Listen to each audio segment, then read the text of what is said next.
that's kind of fitting right now. Tribute to Kyle Busch right there. I was pretty disappointed with it, but I understand their position, right? You guys all call for yellows, so they're going to throw yellows. You made some changes to the car. You brought a similar setup, but some things were different. What were they? I cannot tell you. I cannot tell you because everybody's going to watch the show and they're going to know. Guy with number 4 comes out and just starts ripping Supercross.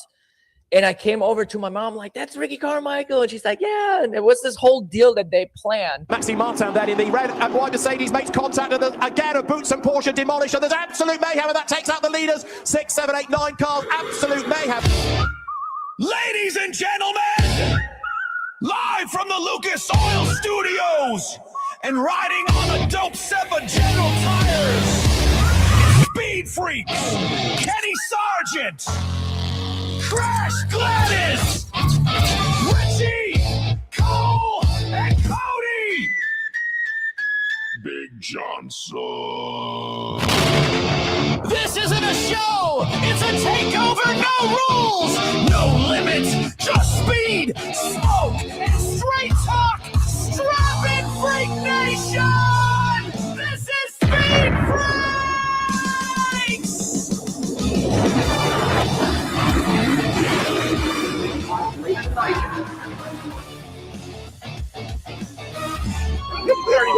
We already won.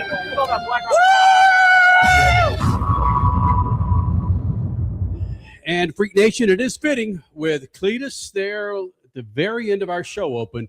We got you some Cletus talk, baby. And if you just watch that show open, there is not a freaking media extravaganza anywhere close that could touch what we're about to do for the next 2 hours. 32-year-old Supercross champion for the first time, Ken Roczen. It's an incredible story, one of the most beloved Supercross riders in the last 10 years. Ken Roczen will be here in the Freak Nation. We're going to hear from our good friend, and it's been, 8 races since he won a race, Crasher? Yes, it has. All right. Our good friend, Austin Prock, will be joining us here in the Freak Nation. His first funny car win, not in a John Force car. We're also going to hear from Alex Palou with yet another win. 4 wins this year?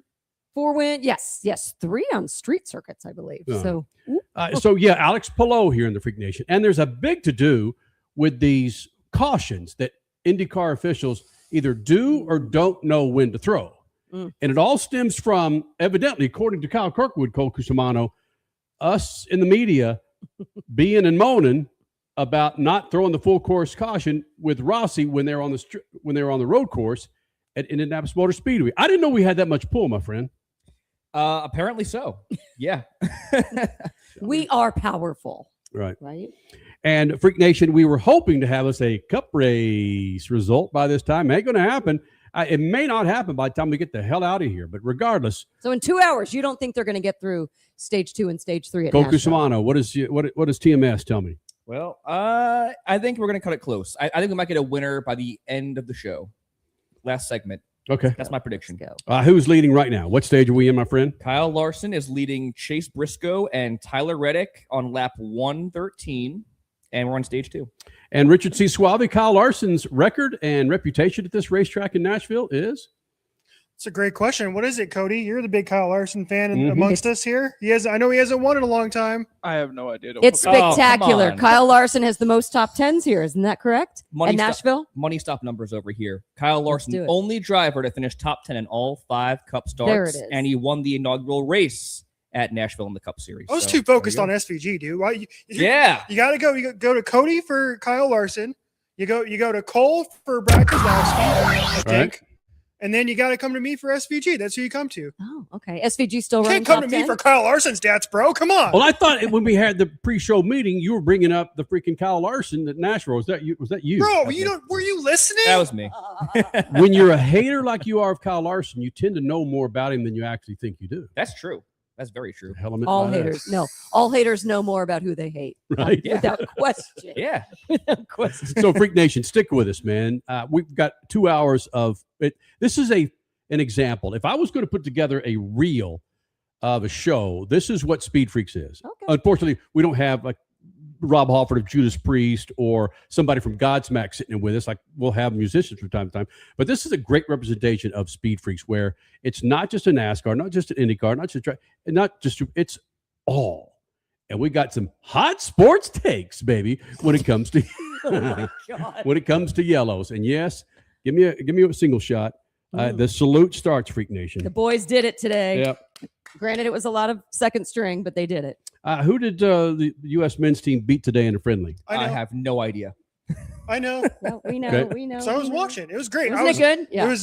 They beat Senegal today. Senegal, top 15 in the entire world. Yep. So higher than the U.S. A really nice win today, and the starting 11 for the men's national team did great. They had a 2-0 lead in that first half. Pulisic with a goal and assist. Oh, that's true. We might be buzzing. We might be buzzing after all. We needed that. And do you believe in miracles? They wait. Well, it's not going to. No, come on. I'm going off the commercials. I'm just saying. Don't get me going. But the great news about this is no one knows this about Cody. But, man, I could point to somewhere on the world map, and he'd go, yep, that's so-and-so. Cody, where is Senegal, my friend? What is with these hard-hitting questions Get your today? ass on the camera. I have no idea where. What did you say? Senegal? Senegal. I don't even. What continent, maybe? Not ours. That was a good answer. Correct answer. Senegal is like Western Africa. Got it? You couldn't have paid me to get that answer. Oh, Freak Nation. This could be a special 2 hours. First hour, of course, with our friends on Fox Sports and FS2. Then we continue with the second hour on the Freak Radio Network and on YouTube, on Speed Freaks channel on YouTube, an official Speed Freaks Freak Nation. Again, we'll keep you updated on the race. It's been a freaking pretty spectacular beginning of the race. Denny Hamlin decided to get a freaking 2 or 3 week start and consequently had to have a drive-through with that drive-through penalty to start the race. Right. Yeah. But I will say this: we're through one stage. We had over 10 lead changes, and there have been the record's 21 in those 5 starts. We're blowing past that. Oh, it's going to be record-setting day here in Nashville. I'm shocked how many storylines we've gotten so far in this race in the first 100 laps or so. We've had mechanical failures from 3 different drivers. 2 of them with Trackhouse. One of them is your Rookie of the Year in Connor Zillage. Yeah, whoa, really? Mm-hmm. Yep. Brake rotors, baby. He's the only one in contention. No, I meant Rookie of the Year. He will be, Cole, we were He's talking the only about one in contention. Yeah, thankfully, My because he would not win it if there was someone else there. That's so wrong, man. Should there even be a Rookie of the Year award if there's only one person going for it? Probably not, especially with the year he's having. But Alex Bowman has more points than him, and he missed 4 starts. Oh, ouch. Jiminy Christmas. Yeah, which is worse, Joey Logano winning a championship with 0 race wins, right? Yeah. Or was it 1? He had one. Was I think it he had one? one. Winning a NASCAR Cup Series championship with 1 race win, or Connor Zillage getting Rookie of the Year because he's the only rookie running full time. Tough one. Wow. And knowing Connor Zillage, when he goes up to the NASCAR, when he goes up to the NASCAR banquet to accept his Rookie of the Year, he's just gonna go. Yeah, that's when I think McGrew. Frankly, I can't think anybody. This team blows. Can I give this back? Can I, please? Knowing how humble that guy is, accepting the freaking Rookie of the Year while he's still sucking hind boob. Where is he in points there, Richard C. Suave? I don't have it up in front of me, Okay. but he's not very good. I think he's 34. That is so. Now, can we say it's so disappointing, Richie, without you getting off on me, man? Can I? I don't know what else I think it's worse than disappointing. This is kind of a joke. He's 33rd coming into this race. It's a disaster. So after this race, he probably will be 34 since he was the earliest retirement. Yeah. So, Freak Nation, I'll say it again. We'll keep you updated on what's happening in Nashville. Hopefully, you caught the IndyCar race on Fox. And it's strange sitting next to an individual that was painted as a different horse when I first met him. But now this guy, holy mackerel. Specifically, I'm not going to speak for you, Cole Cusimano, but I kind of am. But after watching the Detroit race, which, again, I was a huge fan of the way they covered it, and it's a fantastic race, hearing you describe that race, not just from the text thread that we had, but in our pre-show meeting was like, whoa, what's going on? Because you come in this house with the snorkel that's all in NASCAR colors. But my God, if it didn't have a freaking NTT logo on it today when you came in ranting and raving about that race. I was a massive fan of that Detroit GP. Why so much? We don't have much time to talk about it. I want to get into this. This is a great race. You have a couple minutes. Yeah. Okay. So first of all, that was a better road course race than any NASCAR road course race this season, and probably more than half the races on the NASCAR season so far. But we had natural racing. You had pit strategies, tire management, fuel strategies, and the racing overall was incredible. Like, you're not getting that when you have all these stage breaks in NASCAR. So I like to see these things play out naturally, and I think that shows in the product on TV and everything. Just incredible race. And add in the element of drivers making mistakes, including Mr. Perfect Alex Palou. I mean, he had his first stint. I almost said stage. His first stint, he was back to 4th or 5th at one point. So yeah, adding in all of those stressful elements of other drivers and things you can't control. Wow, it was amazing. What did you call it? Demo derby.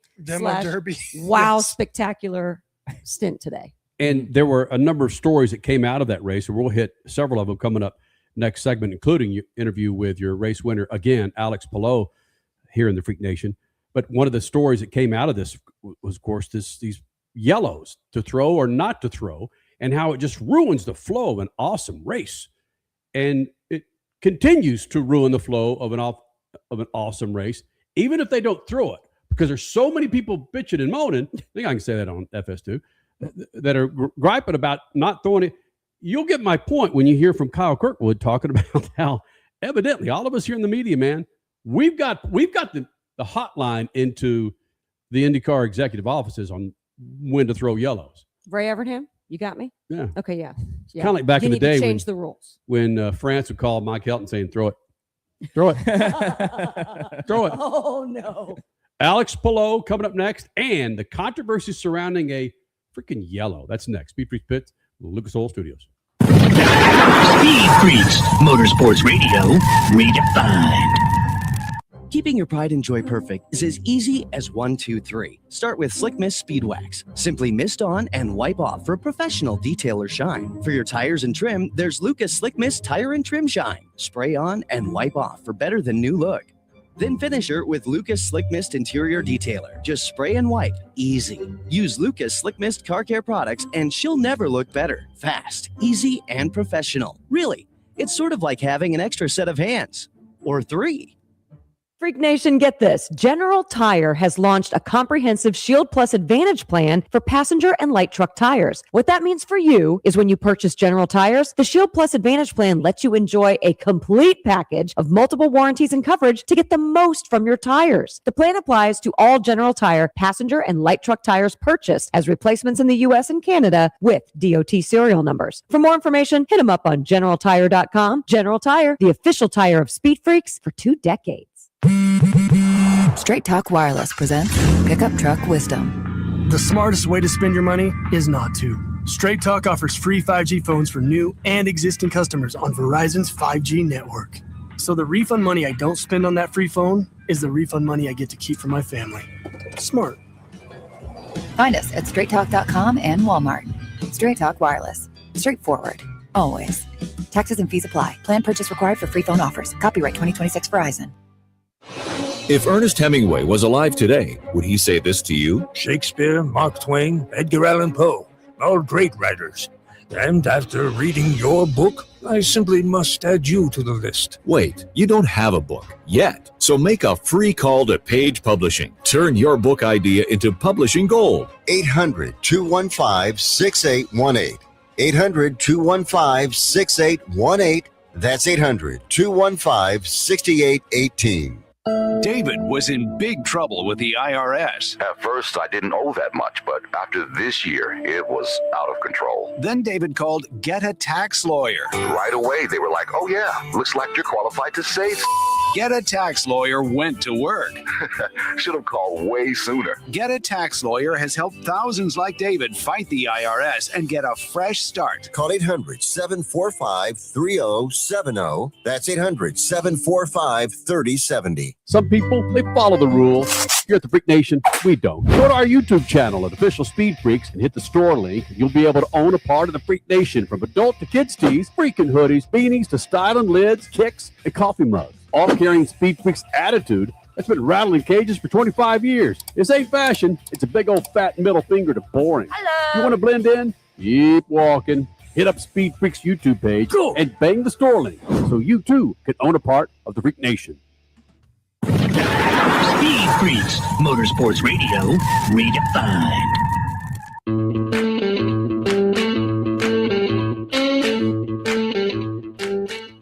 Freak Nation, can't say it enough, man. Lucas Oil and lucasoil.com, great website to take care of all of your rides. When I say take care of it, talking about inside your engine, outside your engine, the exterior of your car, Lucas Oil has a line of products to keep all of your rides, 2-wheel, 4-wheel, even your boats, fat and happy. Go to lucasoil.com. Sold 3 more shirts over the weekend on Freakware. Nice. You like that? Yeah, absolutely. Have we sold any shoes yet? I don't think so. I need to be. We need to wear those damn we things, do right? need to wear those damn. Those things. are pretty spiffy. Yeah. Hey, coming up in moments, Alex Palou wins yet another IndyCar race. He'll be joining us here in the Freak Nation. But Cole, getting back to your comment about your becoming such a fan of the IndyCar series when NASCAR was frankly all you knew at the time, and you've got not a beef, but you don't agree with some folks that have been saying, look, we need to have an oval after the 500. Yes. So last week, you guys were saying how it would be so good for the sport to have an oval following up the 500 because there's so many eyes on the sport, such great racing, and ovals in general put on awesome product, obviously, for IndyCar. But I kept a tight lip because I'm the new guy, obviously. I remember last year I loved the Detroit GP, so I'm like, okay, maybe it's not a great track in general. It was a kind of a one-off. After this race today, I fully support IndyCar going to a street circuit after the 500 or a road course in general, because going back to an interview you guys had with Brad Keselowski at Daytona earlier this year, talking about not having a road course in the chase, having more on the schedule, and he said something along the lines of, that's not NASCAR's brand. Their identity is oval racing. For me, IndyCar is street courses. It's road courses. So I think it's so great that following the 500, which was awesome, you have this Detroit GP, which had incredible racing. It had strategy. And you also had your stars front and center on display. Case in point, Alex Palou winning the thing and Kyle Kirkwood making a great charge late at that win. You know, you bring up a valid point because it does further show the diversity to what we hope to be a greater amount of eyeballs on the sport. I think where people have come from, and myself included, is when you have an oval race, you have so many lead changes and just so much of that back and forth action that you want that to be a back-to-back weekend instead of that action that you see at the Indy 500 followed up by, I don't know, because street circuits like Long Beach can be so unpredictable. They might be follow the leader. But you're right. When Detroit delivers, it's very good for the series. Alex Palou, your winner from the Detroit GP in a Honda in the Chevrolet Grand Prix. He talks about running a Honda and winning at a Chevrolet-sponsored race and about the diversity of their races. It's Alex Palou now, SpeedFreaks Pits, Lucas Oil Studios. So Alex Palou back in the Freak Nation. Last time he was in here was, of course, celebrating the pole for the Indy 500. Now it's the winner of your Detroit Grand Prix. And Alex, it's not lost on me when I watch this race, the GP in Detroit, watch this race through your helmet cam and all the different angles about how rough this racetrack is. Can you give me some particulars about this racetrack and how it beats up your body, your hands, and really the focus that it takes? It's tough, man. It's very tough, especially because we go from Indy road course, super smooth, Indy 500, which is like even smoother. And then you go to this super bumpy street course, low grip, where you're battling constantly with the car. Even the best car, which I was driving, I was battling all the time. It never feels like it's in the right place, the car. It always feels like wants to get out of this track. But that's what we normally feel on street courses. It's fun at the first couple laps when you need to wake up and be like, man, you better start pushing here. And this is how it's going to feel for the next 3 days. But yeah, honestly, it's good. I think this balance that we have in IndyCar of going from a road course, a street course, road course, oval, and now a street course, like it just makes it so fun for us drivers. Like you cannot relax yourself. You need to be like, okay, switch your mind because next week we're at Gateway and it's a totally different feel that you're going to get. Well, Alex, if I asked you that same question, not being the winner, if you're 5th or 6th place, would you be so jubilant about this race course? Because it's like you get arm pump racing this thing. Yeah. No, obviously there's nobody today that is happier than me. That's for sure. So I'm happy with everything, with the track, with the fans, with everything. but it is what it is. It brings, it's the same for everyone. So that's a starting point, and it just brings a different level. The cars are not made to go on these bumps. We all know that, and the tires either. They're not made for being on the streets and on concrete and different tarmacs. They're made for like pure racing, but it's kind of fun. It makes it super fun. You saw the restarts were super close. It was very tough for drivers to get the tires up to speed. But yeah, I'm happy. Well, Detroit 2025, you were not necessarily as happy as you are now. You made some changes to the car. You brought a similar setup, but some things were different. What were they? Ooh, I cannot tell you. I cannot tell you because everybody's going to watch the show and they're going to know. But honestly, last year we were kind of happy with the speed of the car, but we were not super happy. We learned some stuff at the street courses this year, and we kind of implemented that similar stuff from Long Beach. And then once we did practice 1, practice 2, we were missing a little bit of speed, and we made big changes for the race. So when I say big changes, I mean like we're changing ride-height, springs, diff, like we're changing big stuff. It's not only about just a little bit of downforce here and there. So we were making big changes, and I'm happy that we made them work.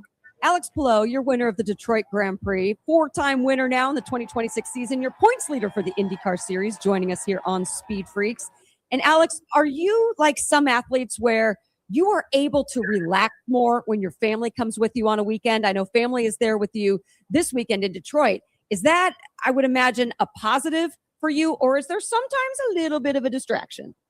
No, it's great. I love it, especially when the baby's here. I try and take the baby and my wife everywhere except the West Coast races, just because of how far they are and the time different zone change. But it's awesome. Like just going like after qualifying yesterday, just going back to the bus, spending even if it's 1 hour with my daughter and my wife, it just kind of gives me first a feeling that I'm at home, that I'm not working, that I'm just having a lot of fun, and yeah, it just makes me realize how lucky I am. Looking at that banner behind you, it's the Chevrolet Detroit Grand Prix, yet Honda goes 1, 2, and 3. I mean, you're in the stomping grounds of American metal of Chevrolet. Do you think about that as a driver that's driving Honda-powered race car? No, we don't. I mean, it's funny to say that. It's funny to be driving not only a Honda car, but to drive the Honda car, like Honda. It's honestly, I think the rivalry we have between Chevy and Honda, it's super cool. It just kind of makes this series super cool. Like there's some tracks that we know it's Honda, like Long Beach. There's some tracks like Detroit that it's Chevy's house. And it's just so fun to have those and to have that rivalry. But we don't think about it. We don't come to the weekend and we're like aggressive of like, oh yeah, we're at Chevy's house and we're going to try and win. We're trying that every single weekend, no matter who the sponsor or organizer is. But I have a feeling Chip thinks about that. Chip Ganassi, your owner. Maybe, for sure. I mean, I would say probably more, it's more like Honda and Chevy that they think about it. I'm sure that Chevy feels incredible when they win at Long Beach, which is Acura's or Honda's house. And we feel incredible winning here at Detroit, especially today was a 1-2-3 for Honda. Like it just shows that they've been working and they've been executing so well as well. Alex, you head to Worldwide Technology Raceway. It's a prime time Sunday night race. It lives up to its billing. Is this a race that you're really looking forward to for so many reasons, or just really getting back on a tight oval like Worldwide Technology Raceway? Yeah, it's probably one of my worst tracks. Like I've always struggled there. I've never had a race there where I'm like, man, it was so good. Like we were so on top of it. It's normally like, man, we just survived that one. So I'm excited to go there. I'm excited to hopefully see if some stuff that we've been working on this year are gonna help me and are gonna help me be like more aggressive. But aggressive, I mean like driving the car on the proper way. So yeah, I'm excited. Hopefully we can have a great show there, and it would be nice if we can get another win. Right. Buddy, thank you. We will see you in St. Louis, all right? Oh, great. See you there. www.raceway.com to find out where you can get your fantastic tickets for the Bommarito 500 coming up next Sunday night. Prime time, baby, on Big Boy Fox. We'll be there. Not Cole, but yours truly and the best looking one on this set, Richie, Crasher. We'll be there covering the race and coming to you live from the media center at Worldwide Technology Raceway, Freak Nation. Hey, man, Brian Herta, Kyle Kirkwood, a lot of drivers, team owners, mentors, they're pissed off at yellow flags and what IndyCar is doing or not doing with these yellows. We'll explain. Coming up next, Speed Freaks Pits, Lucas Oil Studios. Speed Freaks, Motorsports Radio, redefined. Freak Nation, head to your local General Tire dealership now to check out the latest additions to their product lineup. The Grabber family of tires are engineered for durability and feature innovative performance features that offer all-terrain capability, blending exceptional off-road durability and impressive on-road performance, all while sporting aggressive style. For outstanding off-road performance coupled with strong street manners, look no further than General Tire. General Tire delivers for whatever you do, and the official tire of Speed Freaks since 2001. One of the main reasons for poor vehicle performance is a dirty fuel system. It can cause decreased fuel economy and actually do harm to your engine over time. By adding Lucas fuel treatment to your vehicle, it cleans and lubricates the entire fuel system, pump, carburetors, fuel injectors, and valves as you drive. It also improves your vehicle's performance. It's a non-solvent product designed to protect both gasoline and diesel engines. Lucas fuel treatment. It works. Straight Talk Wireless presents Pickup Truck Wisdom. The smartest way to spend your money is not to. Straight Talk offers free 5G phones for new and existing customers on Verizon's 5G network. So the refund money I don't spend on that free phone is the refund money I get to keep for my family. Smart. Find us at straighttalk.com and Walmart. Straight Talk Wireless. Straightforward. Always. Taxes and fees apply. Plan purchase required for free phone offers. Copyright 2026 Verizon. The most memorable night in NTT IndyCar racing is coming to Worldwide Technology Raceway on Sunday, June 7th. It's a 200-mile-per-hour spectacle of speed that you have to see to believe. The stars of the Indy 500 take center stage in the 10th annual Bommarito Automotive Group 500. That's not all. The stars of Indy Next and the USAC Silver Crown Series go wheel to wheel to bring you 3 edge-of-your-seat races. Get your tickets to the big show at www.raceway.com. Some people, they follow the rules. Here at the Freak Nation, we don't. Go to our YouTube channel at Official Speed Freaks and hit the store link, and you'll be able to own a part of the Freak Nation, from adult to kids tees, freaking hoodies, beanies to styling lids, kicks, and coffee mugs. All carrying Speed Freaks attitude that's been rattling cages for 25 years. This ain't fashion. It's a big old fat middle finger to boring. Hello. You want to blend in? Keep walking. Hit up Speed Freaks YouTube page and bang the store link so you too can own a part of the Freak Nation. Are you nearly maxed out on your credit cards? It doesn't matter if you're using your credit cards for fun or to survive. At the end of the month, your statements come in, and you can either pay them or you can't. If you can't, late fees and interest rates get tacked on. And now you're struggling just to make the minimum payment due. Do you feel trapped? Am I talking to you? Good, because I personally researched some companies that can help you. They may be able to reduce your credit card balances by 50% and stop the late fees. If you qualify, please call our special debt hotline number right now for a complimentary free 5-minute consultation. Deal with your credit card problem now before it gets much worse and put more money back in your pocket. Trust me, I've been there too. Call right now. 800-948-1659. 800-948-1659. 800-948-1659. That's 800-948-1659. There is less than 1/100th of an inch of motor oil protecting your car's engine. Friction and heat causes engine oil to experience thermal breakdown, weakening its ability to protect the engine and its parts. Lucas Heavy Duty Oil Stabilizer is specially formulated to resist thermal breakdown, protect vital engine parts, and extend the life of your engine. It also stops smoking, knocking, and oil consumption in worn engines. Lucas Heavy Duty Oil Stabilizer. Keep that engine alive. Speed Freaks, Motorsports Radio, redefined.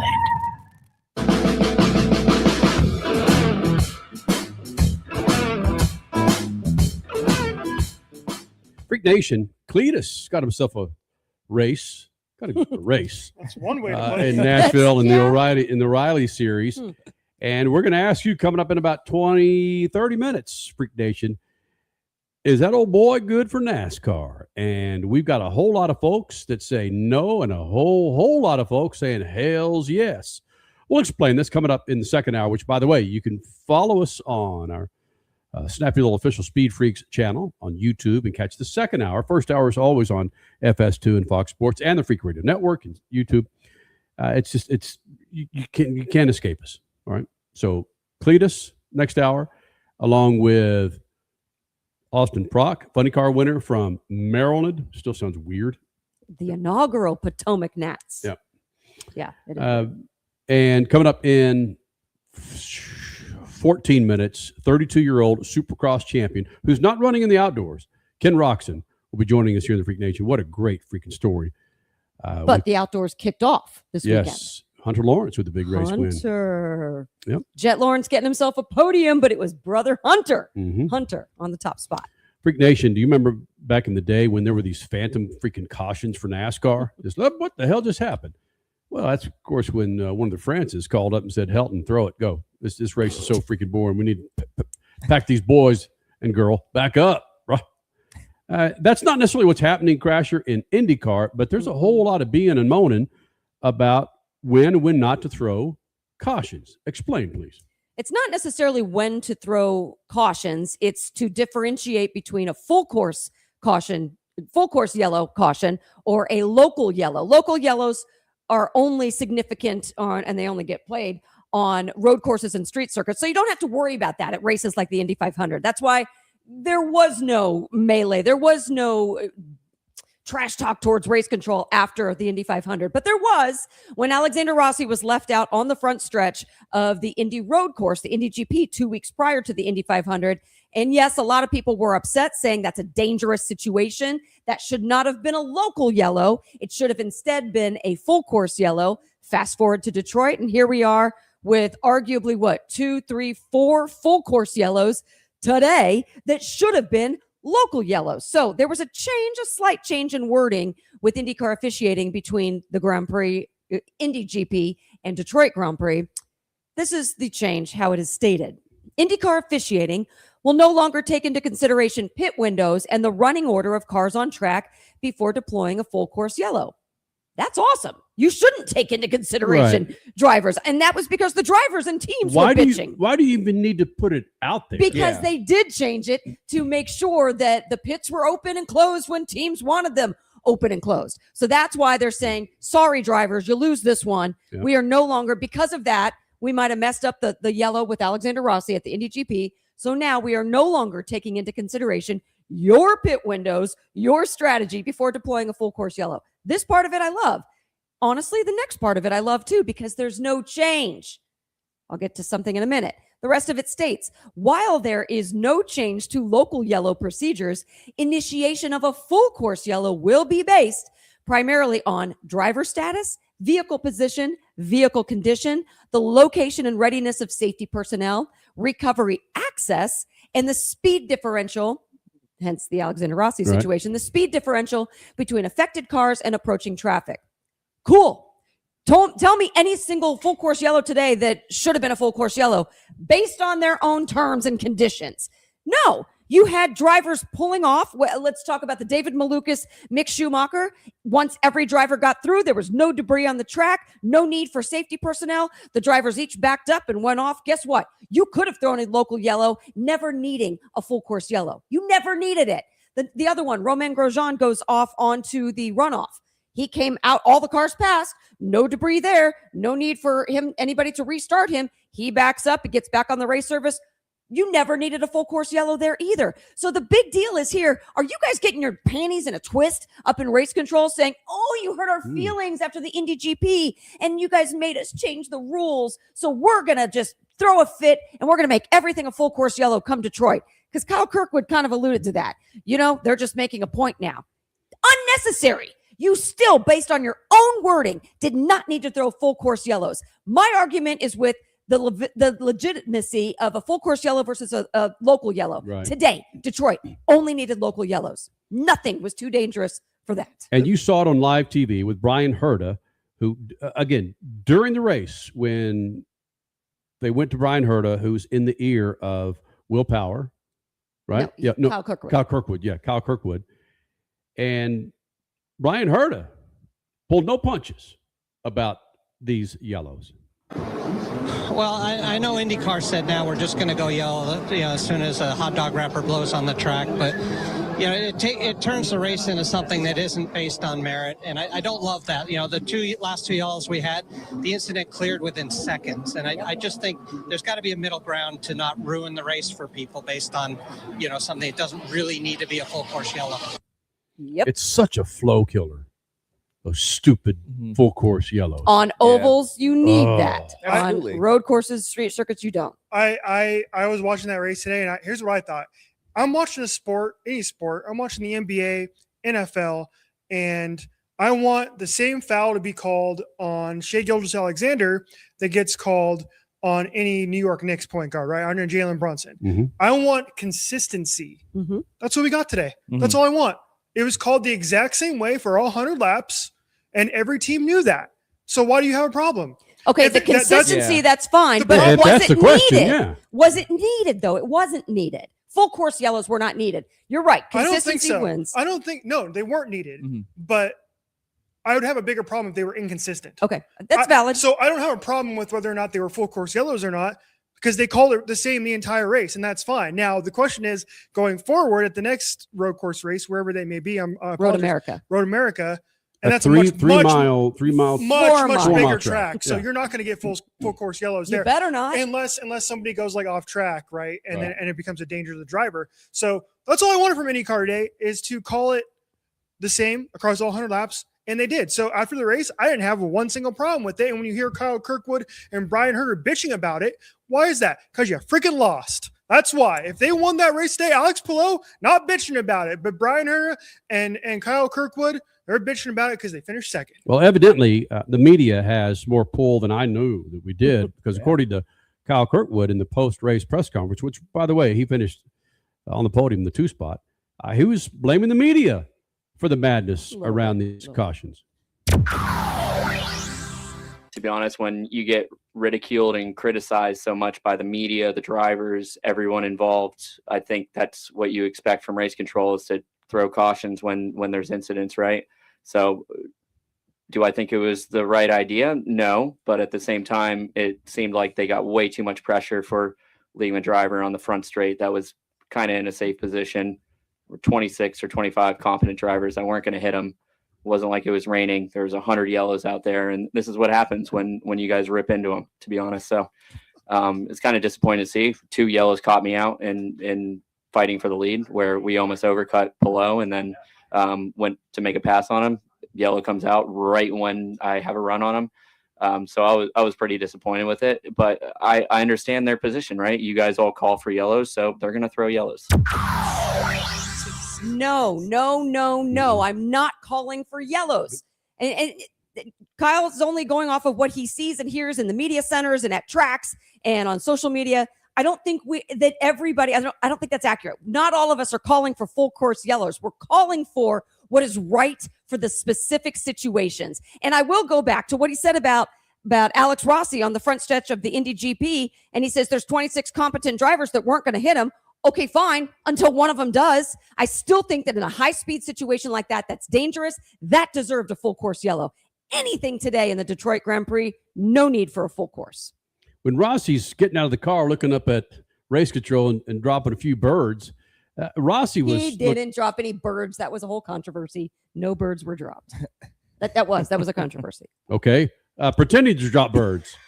There were phantom birds. Phantom like birds. phantom cautions, Cole. They're like phantom birds. That's right.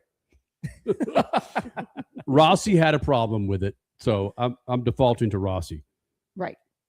Where it's like it. Yeah, you're right. Nothing happened until it freaking does. Mm-hmm. Yeah. Until it does.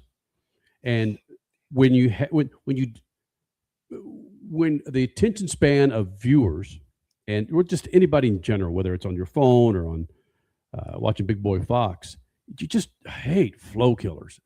So they've got to figure it out where, and NASCAR does the same damn thing on some road courses or any time where it's like, just can we hurry this S up? Well, it's like we all complain about the yellows at NASCAR stage breaks. Yeah. That's a flow killer. We can't stand that. We've said that for years. It's not necessary. Same thing. Is that Allgaier's out? I mean, not Allgaier, Allmendinger. Oh, no. Running up front, man. He was running Another brake third. rotor. Another brake rotor. Yeah, that's at least 3, right? That's Is 3. it a brake rotor or was it just the fact that he hit the damn wall? No, that's gotta be a brake brake rotor. rotor. I think Because it's fire. identical to Zilich and Chastain. Ryan Blaney leading at this caution, Freak Nation. One of the greatest stories in the last 10, 15 years in Supercross. That dude behind the story, 32-year-old Supercross champion, one of the most popular Supercross riders ever, Ken Roczen, joins us next. SpeedFreaks Pits, Lucas Oil Studios. SpeedFreaks, Motorsports Radio, redefined. Some people, they follow the rules. Here at the Freak Nation, we don't. Go to our YouTube channel at Official Speed Freaks and hit the store link, and you'll be able to own a part of the Freak Nation, from adult to kids tees, freaking hoodies, beanies to styling lids, kicks, and coffee mugs. All carrying Speed Freaks attitude that's been rattling cages for 25 years. This ain't fashion. It's a big old fat middle finger to boring. Hello. You want to blend in? Keep walking. Hit up Speed Freaks YouTube page and bang the store link so you too can own a part of the Freak Nation. The most memorable night in NTT IndyCar racing is coming to Worldwide Technology Raceway on Sunday, June 7th. It's a 200-mile-per-hour spectacle of speed that you have to see to believe. The stars of the Indy 500 take center stage in the 10th annual Bommarito Automotive Group 500. That's not all. The stars of Indy Next and the USAC Silver Crown Series go wheel to wheel to bring you 3 edge-of-your-seat races. Get your tickets to the big show at WWTRaceway.com. Straight Talk Wireless presents Pickup Truck Wisdom. If you're only good to your new friends, you're not going to have any old ones. Straight Talk gets it. That's why new and existing customers get free 5G phones on Verizon's 5G network. Pretty simple, really. You keep good people by being good people. Find us at straighttalk.com and Walmart. Straight Talk Wireless. Straightforward. Always. Taxes and fees apply. Plan purchase required for free phone offers. Copyright 2026 Verizon. Freak Nation, head to your local General Tire dealership now to check out the latest additions to their product lineup. The Grabber family of tires are engineered for durability and feature innovative performance features that offer all-terrain capability, blending exceptional off-road durability and impressive on-road performance, all while sporting aggressive style. For outstanding off-road performance coupled with strong street manners, look no further than General Tire. General Tire delivers for whatever you do, and the official tire of Speed Freaks since 2001. One of the main reasons for poor vehicle performance is a dirty fuel system.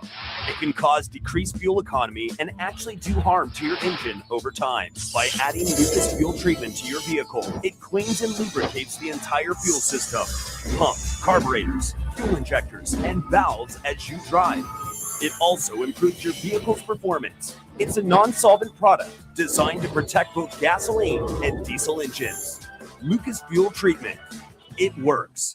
Okay, we are running a car drive right now to help veterans all across America. So if you have an old car, truck, or van, even a motorcycle or an RV sitting around, you can right now give it away and help the vets. They really need your help. And your car will help support the vets and their families. And guess what? You even get a tax donation. Plus, we'll even come and pick up your car for free. And all you've got to do is pick up your phone right now and make a free call. Now is the perfect time to do something good for the vets. Give back to the vets right now for all they've done for this country. And your old car can really help them. So call the Veterans Car Donation Program right now for free pickup of your vehicle. Help the vets and help your taxes at the same time. Call right now. 800-883-3024. 800-883-3024. 800-883-3024. That's 800-883-3024. Freak Nation, get this. General Tire has launched a comprehensive Shield Plus Advantage plan for passenger and light truck tires. What that means for you is when you purchase General Tires, the Shield Plus Advantage plan lets you enjoy a complete package of multiple warranties and coverage to get the most from your tires. The plan applies to all General Tire passenger and light truck tires purchased as replacements in the U.S. and Canada with DOT serial numbers. For more information, hit them up on GeneralTire.com. General Tire, the official tire of Speed Freaks for 2 decades. Speed Freaks, Motorsports Radio, redefined.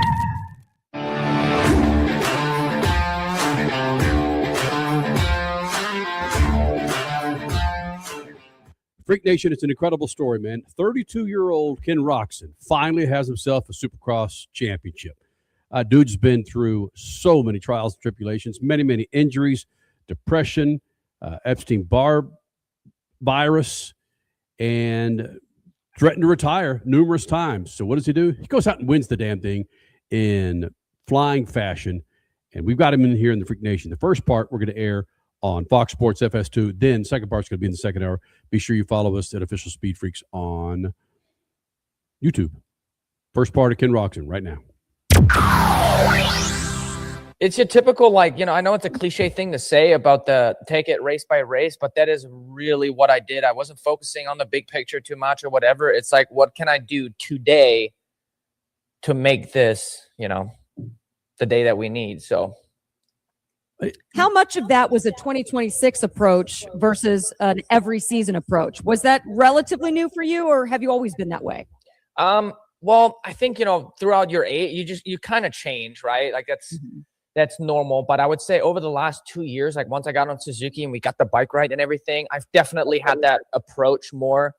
But unfortunately, I couldn't really show it due to injuries the last couple of years. You know, the first year I did my knee, and then last year I did my ankle. So I haven't really been able to really show it yet. Luckily, this year I was able to stay healthy and was able to just, you know, play with all these situations and staying calm and, you know, do the approach that I've been trying to do here the last couple of years.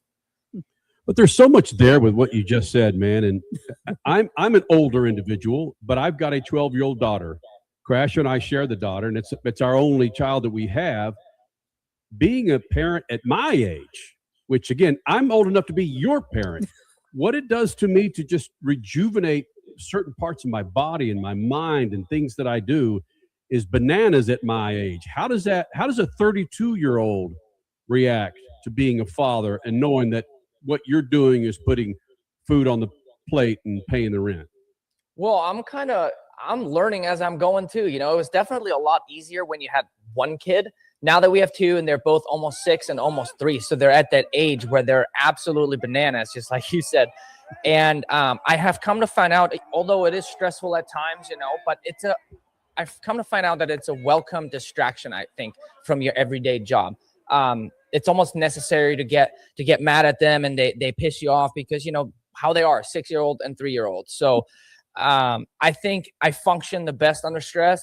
As much as we always want this racing to stop and finally have some off time, there's something about, for me, being in the chaos and, you know, technically feeling like I'm stressed out, but it's like I need it. You know what I mean? So I think this is all about having a balance. And for me, in the years past, especially a few years ago, you know, when you're in your mid-20s, you have no kids, it's all about the sport and you're constantly so, you know, bound up about it. And for me, I've come to find out I just need a balance. So the kids come in so handy now. And especially at their age, they know this sport and they can just feel it. They ride themselves. We live on an acre, so we have enough room to kind of mess around on, and they get the sport. So for them to be able to watch me win all these races and have one of really the best seasons of my career, and then finally getting the championship, I feel like it was really meant to be. With us covering all motorsports, whether it's drag racing, NHRA, NASCAR or IndyCar, you've got older drivers in there in their 40s and some even in their early 60s that are still winning. And I don't mean to harp on age, but I will harp one more thing when it comes to a parent. I can't imagine me without my daughter. I don't know what I would do, frankly, because of the way she's just part of the fabric of my life. Enjoy watching her get off the bus, dropping her off at school, waking up, getting pissed off, fights between her and her mom. I can't imagine that not being a part of my life. You at 32, do you have those same emotions? Yeah, for sure. And the funny part is, after we had our first one, right, you fall in love with your first child. It's like this big deal. And we were thinking when the second one was on the way, we're like, how can you love your second, like, how can you love another human again like you love your first kid? And then sure enough, the second kid comes around, and it's like what you said, they just start becoming such a part of you. And here we are. They both have their unique own personalities, and we have so much love for both of them. And they just become, that part of you. Like for me, I've always been very family oriented. So it's a nice change of pace when it's not just about you. It's about those guys too. And it takes some maturing for sure. I would think that, I was a pretty young dad. I feel like I had a lot more time to wait with kids, as my wife is a little bit older than me. So, if you want 1, 2, or 3, whatever, like all that takes time. So we kind of had to get going here if we wanted to do it comfortably, at a good age. But I love being a young dad. It's all about them. And the cool thing is, like, at 32, I'm young. My oldest is almost 6, but you can hang out with him like your buddy. Like we go on the jet ski, I tow him on the tube. Like they're at that age now where, I don't know, you don't have any friends to hang out with. Well, I got my kid. He's old enough to do all. And of course, when they grow up around an environment in any kind of sports, he jumps off of the roof of our dock. You know what I mean? So we can do all these things that might not be normal for a 3, 4, 5-year-old, you know what I mean? But we do it. So it's kind of cool how you can shape them to fit, your lifestyle. It's awesome. Do you roll through the nearest Bass Pro and say, son, you've got $50, go in there and grab what you can, so you and dad are going to spend some time out in the boat? Pretty much. He loves fishing. So we've been fishing a bunch. Obviously, over the winter time, like it was a little bit slow there for a minute, but he loves fishing. So sure enough, Bass Pro Shops is one of our favorite shops. All right, so getting into some racing, Ken, and again, my passions growing up were drag racing and, well, at the time, motocross, and then supercross, following the likes of, and again, I know you're somewhat of a historian to a degree, whether it was Jimmy Ellis, Marty Smith, I could go on and on. That was my generation, the DeCoster, and winning the outdoors. That was before Supercross, winning motocross. And you hear these stories of these guys of racing injured that I think they play it down a bit. You're known for racing injured. But I've not heard from you. What's the darkest time for you racing injured when you thought, man, this is just too much for me to go? So there was actually a particular time. I have had many of them throughout my career, but especially also last year. So I ended up getting injured in a practice crash. And the bummer part is it sucks getting hurt when you're practicing, because nothing really matters out here. You know what I mean? And it doesn't happen very often, at least to me. But so I got hurt and I separated my AC joint on my shoulder, and I ended up hurting my ankle. So we ended up going to the next race, and my shoulder was essentially the problem. Super painful, not fun to race, but I've done it so many times. Like there was something, and it's been a minute at that point. So it was kind of cool, pushing through some pain. But then I started noticing my ankle kind of getting worse. And I'm like, man, this is not. So my shoulder, that one healed rather quickly, but I ended up having a problem with my ankle. So it was one of those things, and I had about, I don't know how many rounds. It was 7 to go or 6 to go, 7 to go probably. So I'm like really, really struggling, making it through the weekend. And then you have another weekend, my ankle's getting worse. And before I knew it, I ended up tearing my syndesmosis ligament in my ankle, and it ended up being so unstable. So I kept riding, kept racing, because it wasn't really an injury where it could get that much worse, or it's life-threatening, or anything that could be really bad. So, you think about, you only have 5 races to go. Well, it's very easy to say when you're like, hey, you got 5 more weekends, but my ankle was getting worse and worse and worse. I kept twisting it and bending it all kinds of way to where, like, it really held me back from my 100%. So I had to end up saying, like, hey, I can't go out there. I can't race. As soon as I put my foot down, because it was so unstable, as soon as I put my foot down, it would just get basically pulled backwards because I had no more stability. So I had to say, after doing that for 2, 3 races, or even 4 races, and there were a bunch to go, and I'm like, man, I got to stop this. So it's times like that when, you're basically still racing, but you gotta pull the plug while you're technically still fine, especially with the ankle injury, because you can walk and you would never know that you have a torn ligament in there. But when it comes to the activities that we do, so it's a tough pill to swallow. Like, I'm fine, but you're not fine. So you have to pull the plug. I ended up getting surgery and doing all of that. So in that situation, what is the biggest battle? Is it the battle with yourself? Is it the battle with your team in your crew chief? Is it the battle with sponsors? Or are they all kind of the same? Honestly, the only battle that I really see is that you've put in so much work, so much, even for the team, goes into leading up to the season, go through all your off-season testing and practicing and running, and doing motos. So you're putting in a lot of work and just having something silly. It wasn't even the biggest crash ever. Having something silly take it away from you like that, you try to make it through and I had a really good year going too. I had a lot of podiums. I won Daytona that year, which was the first for me. So you have all this positive energy going, and then it just slowly starts fizzling away, and you put all this time in, and then you're forcefully quitting, I guess. And then off you go. Your championship hopes are over just pretty much with the snap of a finger. Freak Nation will come up with your part 2 with Ken Roczen, second hour, of course, the official Speed Freaks on YouTube. Join us in the second hour, official Speed Freaks on YouTube, and of course, continue to join us on the Freak Radio Network and Facebook and Twitter. Cletus is racing, and we'll get to that. Coming up, Speed Freaks Pits, Lucas Oil Studios. Speed Freaks, Motorsports Radio, redefined. Keeping your pride and joy perfect is as easy as 1, 2, 3. Start with Slick Mist Speed Wax. Simply mist on and wipe off for professional detailer shine. For your tires and trim, there's Lucas Slick Mist Tire and Trim Shine. Spray on and wipe off for better than new look.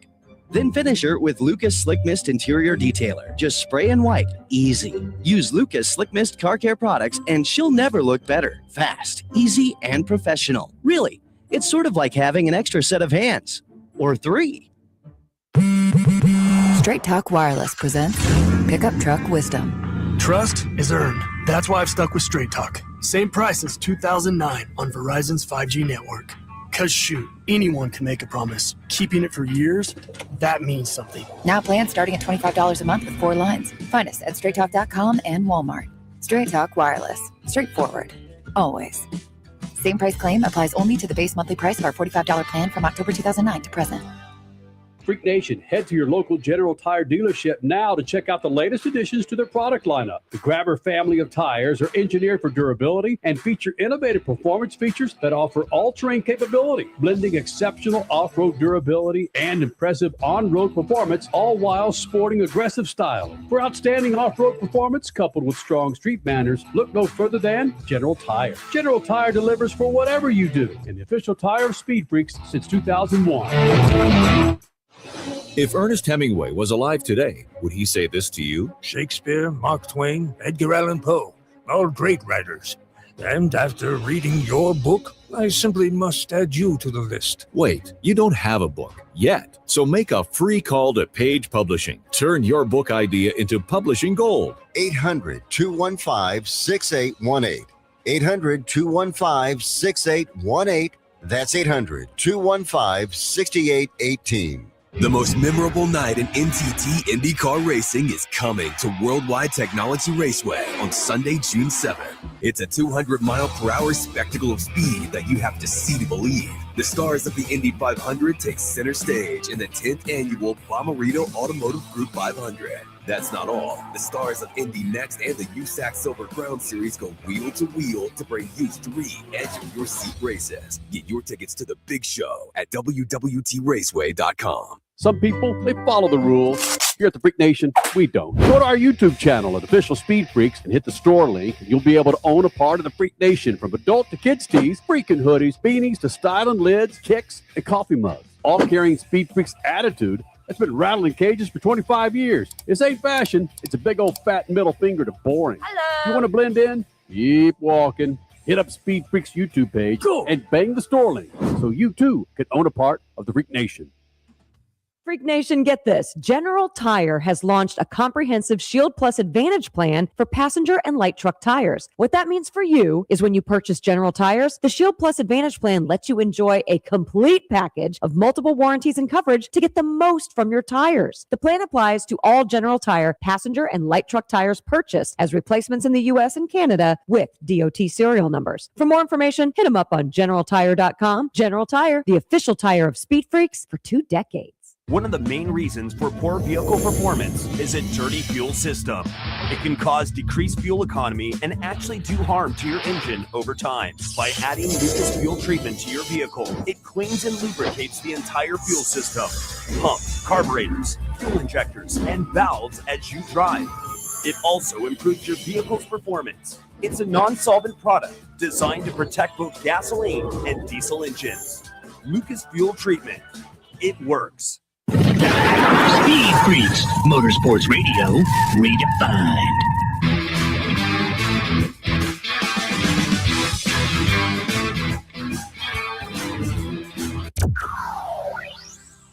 And that's kind of fitting right now. Tribute to Kyle Busch right there. I was pretty disappointed with it, but I understand their position, right? You guys all call for yellows, so they're going to throw yellows. You made some changes to the car. You brought a similar setup, but some things were different. What were they? Well, I cannot tell you. I cannot tell you because everybody's going to watch the show and they're going to know. Guy with number 4 comes out and just starts ripping Supercross.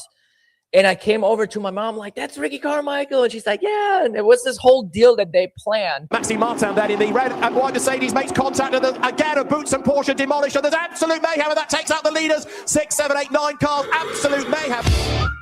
Ladies and gentlemen, live from the Lucas Oil Studios and riding on a dope set of General Tires, Speed Freaks, Kenny Sargent, Crash Gladys, Richie, Cole, and Cody. Big Johnson. This isn't a show, it's a takeover, no rules, no limits, just speed, smoke, and straight talk, strapping Freak Nation. This is Speed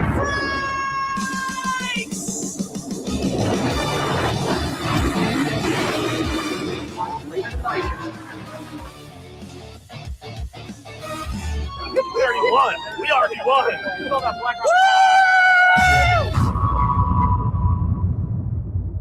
Welcome to the second hour of Speed Freaks, Freak Nation, Freak Radio Network, and YouTube, and of course, Facebook and Twitter Freaks. First hour, of course, on Fox Sports FS2. And then we get to let our freaking hair down, take off our pants, and jump around like we're freaking animals. No, we're not going to do that. Yep. We're not going to do that, Freak Nation. Animalistic behavior Hey, right here how's on it going? set. Mhm. Freak Nation, coming up this hour, Austin Prock, his very first funny car win, not in a John Force uniform. And it's the very first win for him running for Bob Tasca, Tasca Motorsports this year. A dude that's won 3 championships? 2. 2? Right? 2. Yeah. Yeah. Multiple championships. A lot of expectations for this guy, and he has not lived up to them until today. Got himself his first funny car win, and he joins us this hour. Also, part 2 with arguably the greatest story to come out of Supercross over the last 10-plus years. Ken Roczen will be here in the second hour.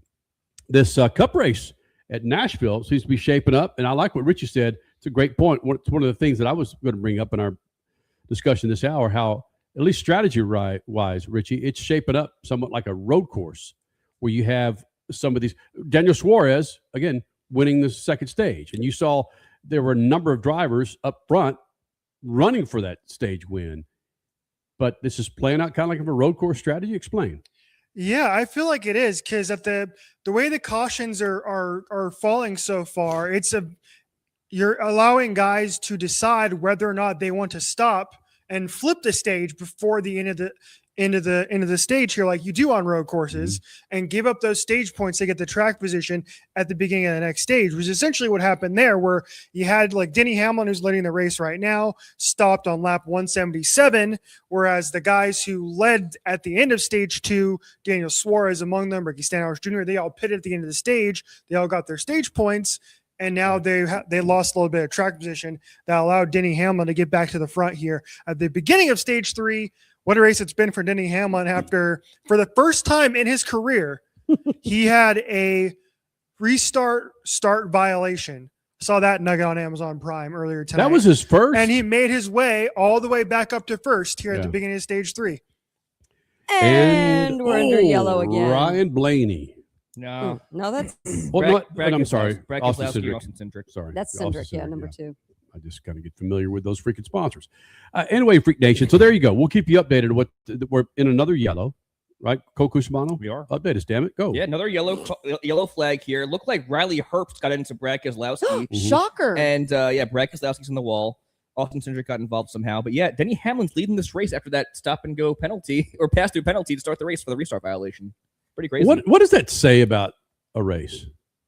If you can go through a stop and go, or at least a drive through, and come back and lead the race, what does that say? Oh, hold It means on. there's been a lot of freaking yellow flags. Yeah. Yes, but if you've got a drive-through penalty at the beginning of a race, that plays much different. Oh, yeah, than for sure. than a drive-through in stage 3. I got to see this again because I think we might have a storyline developing. Watch Austin Dillon here. We're watching this live, but I want to see if Austin Dillon did he do this intentionally? Because there was a dust up between those two earlier in the race. Yeah, Austin Dillon and Brad Keselowski. Yes. Okay. And actually, it was the team. Yeah, it was. And there's some shenanigans earlier, and now Brad Keselowski gets turned by Austin Dillon here. So stay tuned. We might have some shenanigans going on between those two. All right. We'll keep you posted, Freak Nation. All right. Hey, Cletus McFarland ran his first race in a while in the O'Reilly Series in Nashville on Saturday afternoon. And Richie, you're one of those guys, and I know that Cody Big Ass Johnson is a huge snorkeler of one, Cletus McFarland.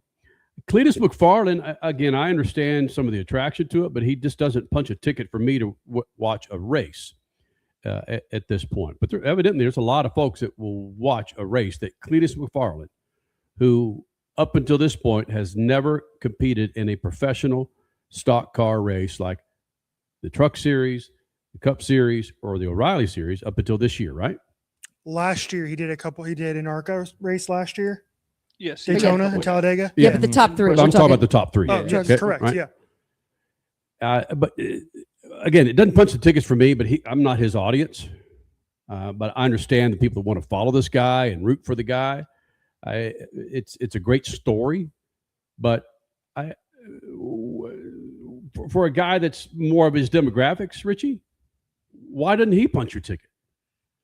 I find Cletus to be a terrific personality, and I find his content to be pretty fun anytime I see it online. For me, though, and I've said this before, I have yet to see that he's earned a chance for big time rides at the highest levels of NASCAR. Case in point, O'Reilly Series at Nashville on Saturday night. He came in a whopping 35th place, 6 laps down.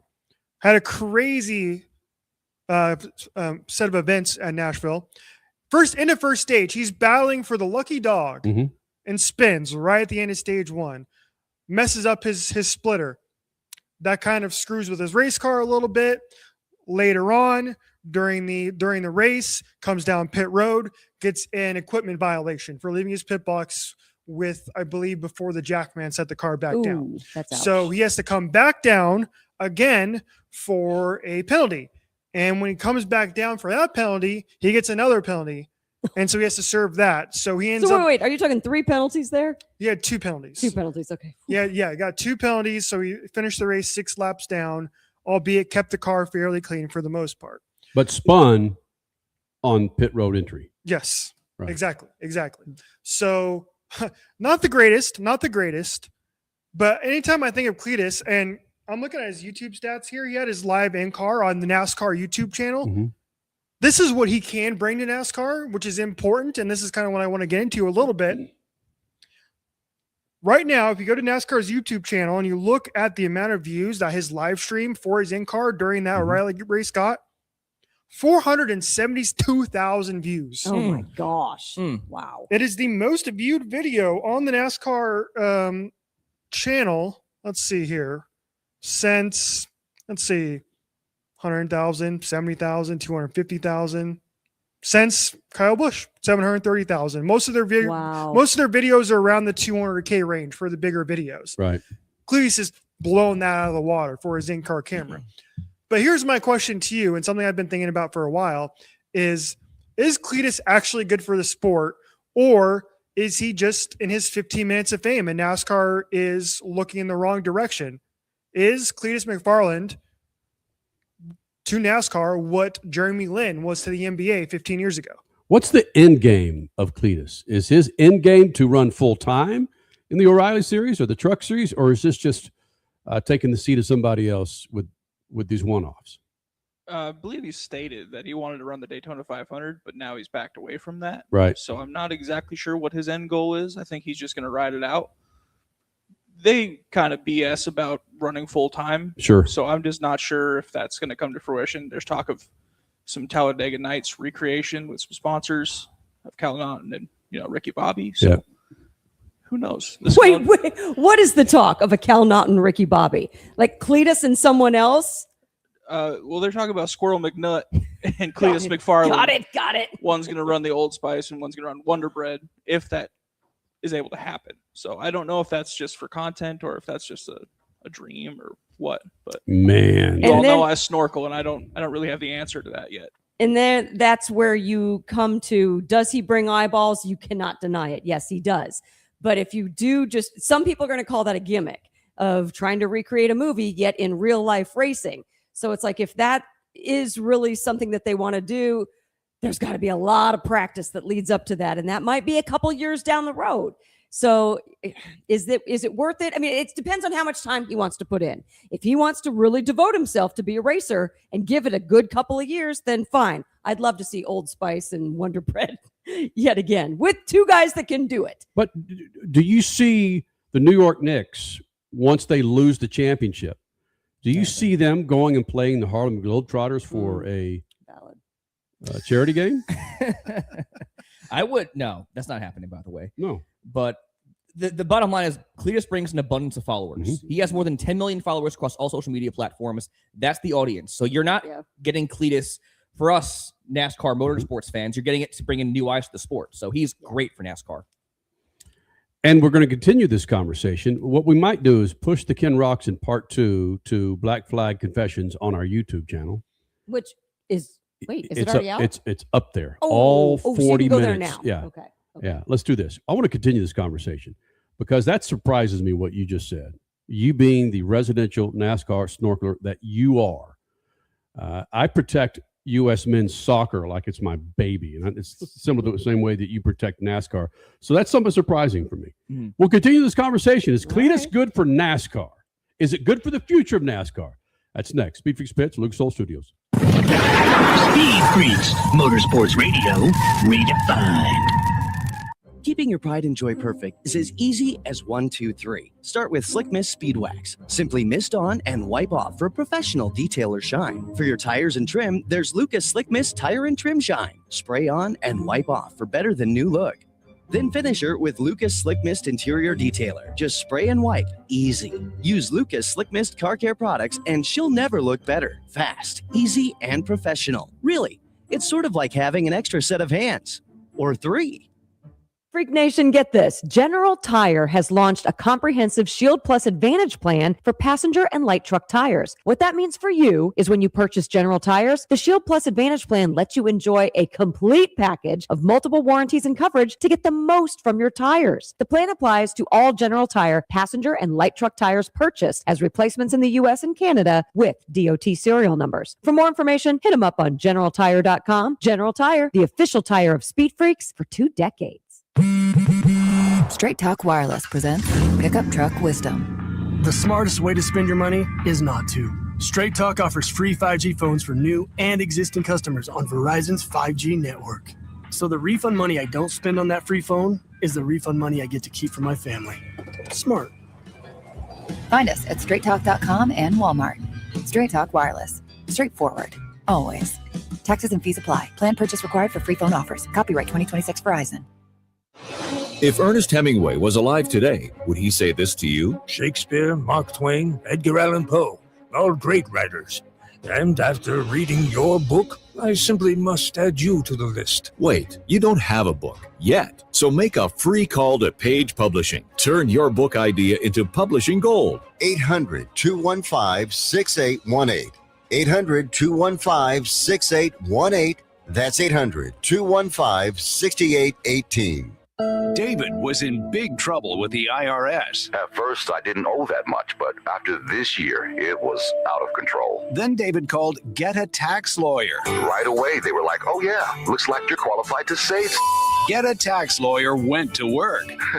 Should have called way sooner. Get a Tax Lawyer has helped thousands like David fight the IRS and get a fresh start. Call 800-745-3070. That's 800-745-3070. Some people, they follow the rules. Here at the Freak Nation, we don't. Go to our YouTube channel at Official Speed Freaks and hit the store link. You'll be able to own a part of the Freak Nation, from adult to kids tees, freaking hoodies, beanies to styling lids, kicks, and coffee mugs. All carrying Speed Freaks attitude that's been rattling cages for 25 years. This ain't fashion. It's a big old fat middle finger to boring. Hello. You want to blend in? Keep walking. Hit up Speed Freaks YouTube page and bang the store link so you too can own a part of the Freak Nation. Speed Freaks, Motorsports Radio, redefined.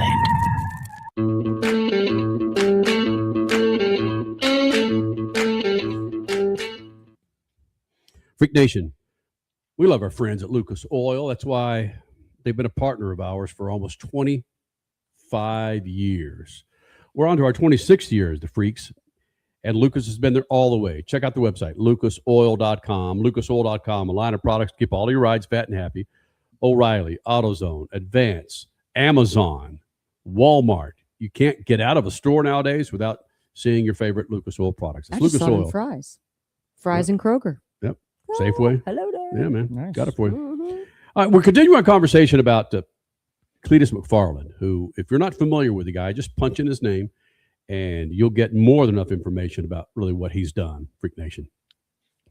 And what he did this past weekend is he ran in the Nashville O'Reilly Series race and completed the race 6 laps down, but after numerous faux pas. I'm asking the simple question: is he good for NASCAR? And Cole was saying that he is good for NASCAR. Let me give you an example, Cole. Richie, I like Richie's example of Jeremy Lin. I mean, Jeremy Lin could play big boy basketball at the time. Mm-hmm. And he worked his way up through college, G League, earned a spot to play for, gosh, how many teams did he play for? 3 or 4 teams. I don't even remember. It was the Knicks. It was the Knicks where he It was the Knicks. Knicks when Lynn Sanity became a thing, yes. And he worked his way into that. I get that. Mm-hmm. But Cletus McFarland has done nothing even similar to that to earn his way into the trucks or the O'Reilly Series. All that being said, you still say that, I'm not putting words in your mouth, but help me out here. You still say that he belongs in an O'Reilly Series race car because he brings eyeballs. He certainly doesn't bring driving skills. Yeah. Okay, so first off, a few things here. Right. First off, Nixon 5. Second off, I would not liken him to Jeremy Lin because Jeremy Lin actually burst onto the scene and made an impact on the sport, whereas Cletus is no more than a novelty at this point in time. However, I do respect that he's taking the initiative to better himself in stock car racing, and I think he's gone on record, correct me if I'm wrong, Cody, saying that he wants to go full-time. And I don't fault Cletus for taking these opportunities that have been granted to him, because if I get an offer to go race in NASCAR, I'm taking that 10 times out of 10. Yeah. So why wouldn't he? So I think he's great for NASCAR because of the eyes he brings into the sport. Case in point, the YouTube channel where he had almost 500,000 views. Right. He has, again, over 10 million followers across all social media platforms. I've personally had many friends reach out to me saying they're watching these ARCA truck series, O'Reilly Series races, because Cletus is in the car.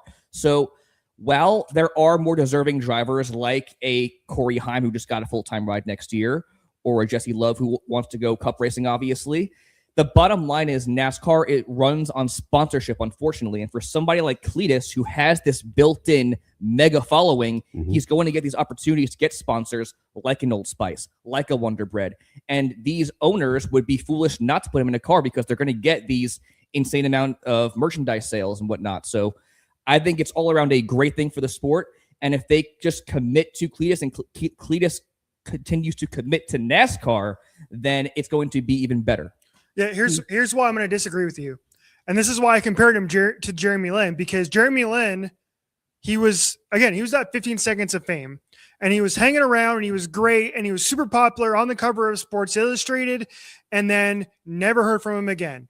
Like I said, I couldn't even tell you who he played for after the Knicks, because the only time I cared about him was for that 2 weeks where he was really good with the Knicks, and that was it. And then we moved on to other big NBA stars. Cletus isn't going to be around the sport 10 years from now. That's my concern. If NASCAR goes all in on this super hot YouTube guy right now, it's going to harm the sport long term. That's my problem with Cletus McFarland. He's great right now, sure. He's super fun. He's great. 400,000 views on YouTube is great.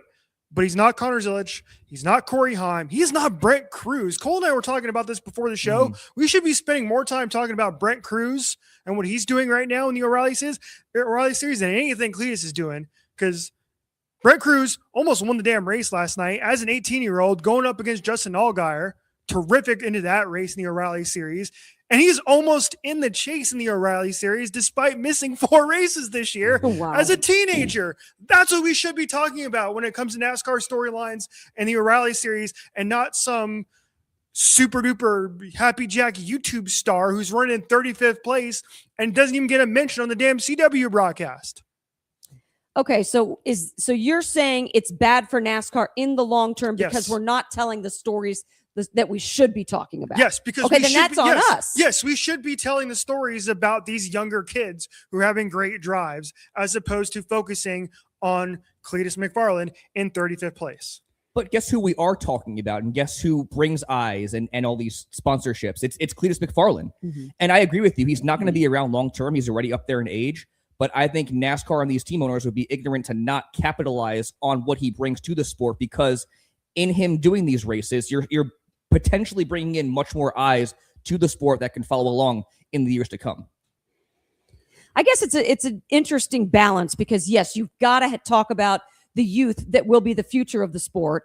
You've got to talk about, these guys, it's one guy that is bringing eyeballs from outside the regular NASCAR audience. But then you've also got some of the older cagey veterans that are just also circling around.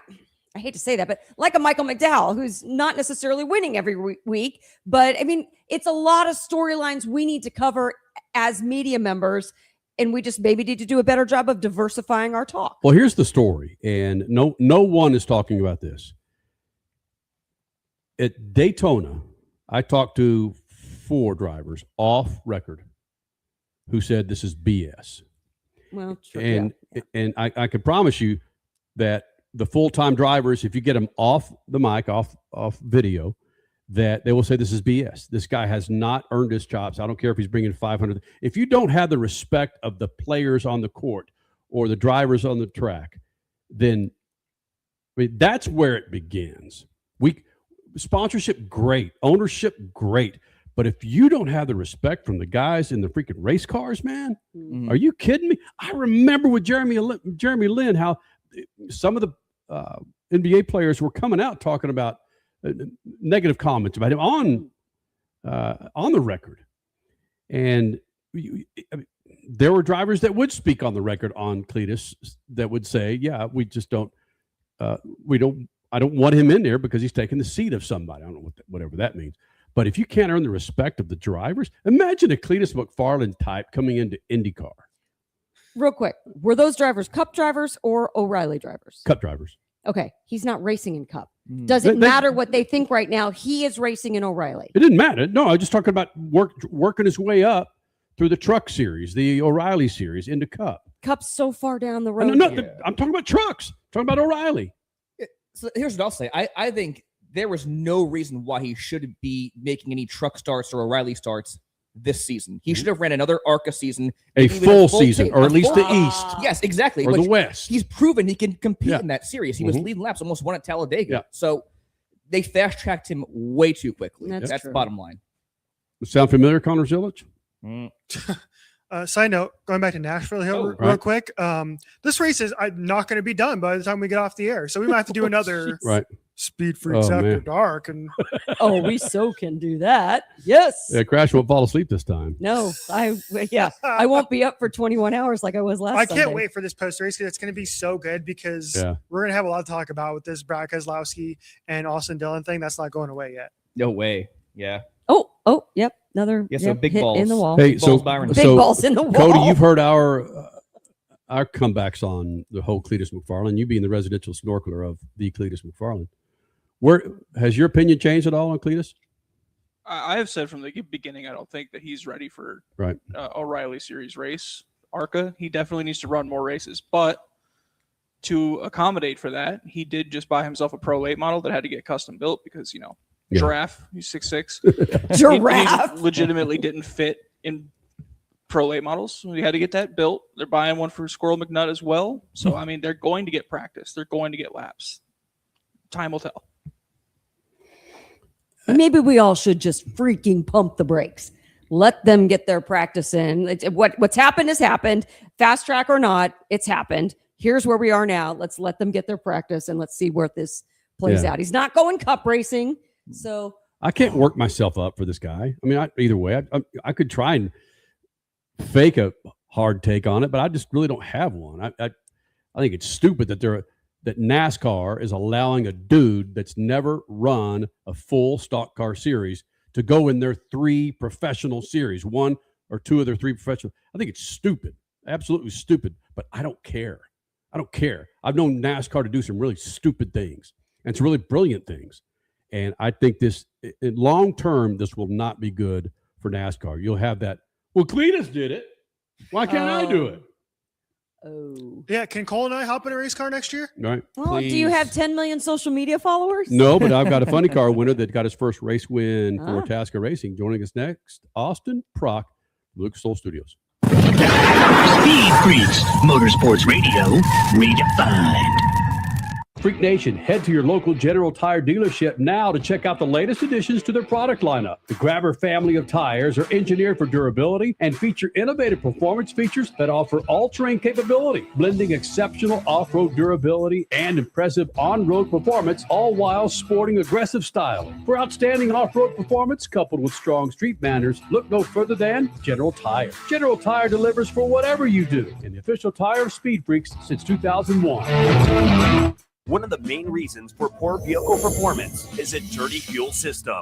It can cause decreased fuel economy and actually do harm to your engine over time. By adding Lucas fuel treatment to your vehicle, it cleans and lubricates the entire fuel system, pump, carburetors, fuel injectors, and valves as you drive.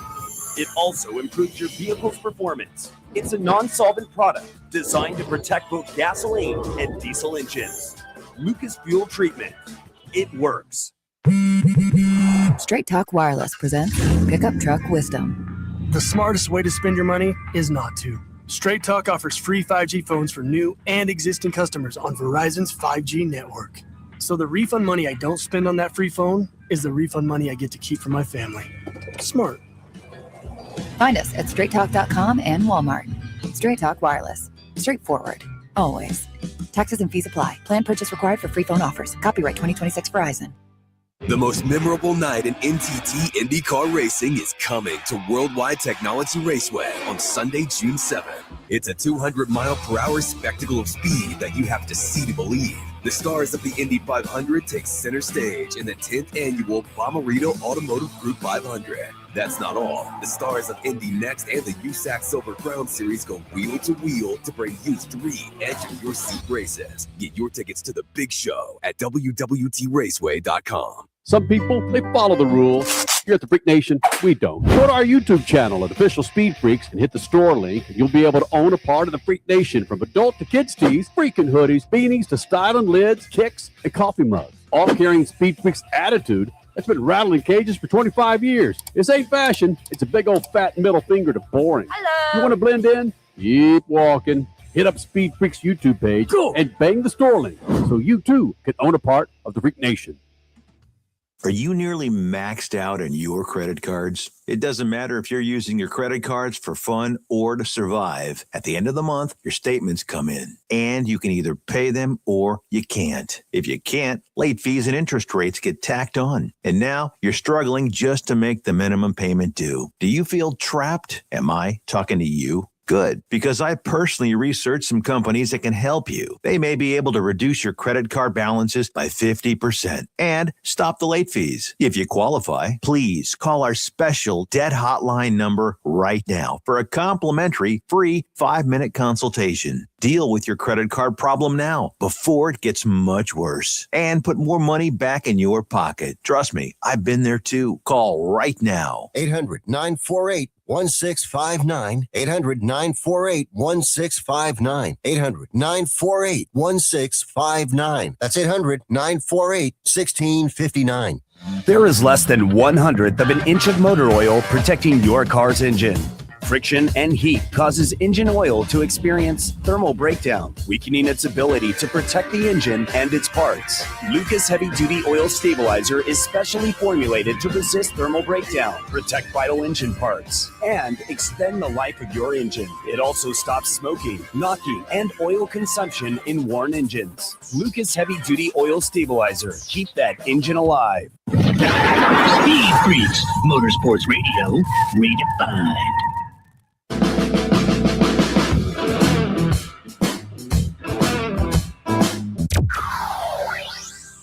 All right, so Freak Nation, his name, of course, is Austin Prock. He's been a regular. Okay, he was a regular here in the Freak Nation, running for John Force Racing, but now out with Tasca Racing and gets his first win of the season.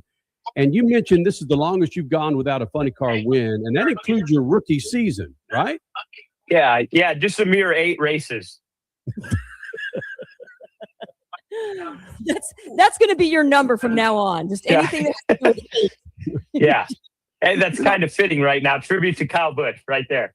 Oh, there. Wow. Beautiful. Wow. Beautiful. Great segue, my man. All right. I've got to ask the question. I'm sure everybody's asking you. Once you saw that finals win come your way, you heard it in your headset or you got to the top end regardless.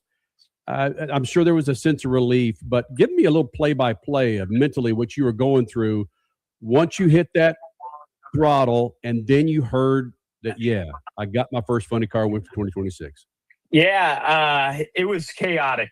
We showed up late to the starting line. We had a lot going on back in the pits, and I actually had to get bolted in the race car in the pit, and we flew up there getting towed by this Ford Expedition and pulled the strap off, ripped the body up, and started this thing. And, that's definitely out of sequence for drag racing. Usually you go up there, you're cool, calm, collected, and you can go up there and you kind of just get into your zone. And it was mass chaos rolling up there.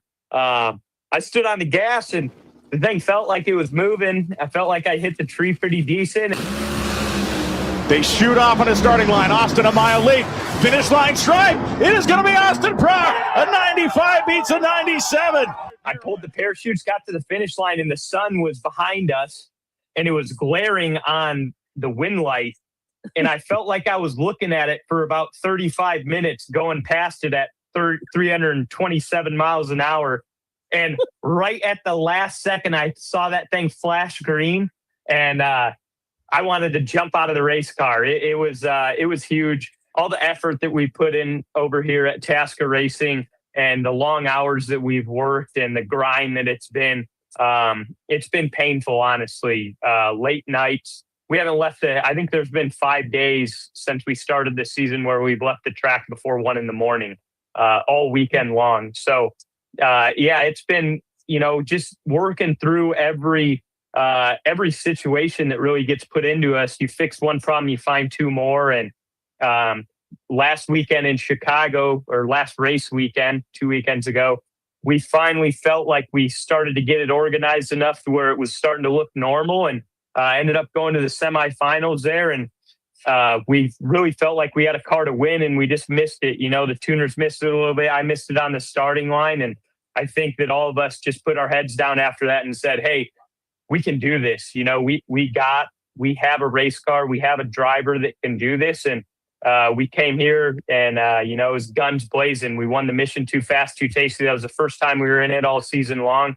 Took that check home and then backed it up with taking home Diamond Walling and a little bit of cash. Just a little bit of cash.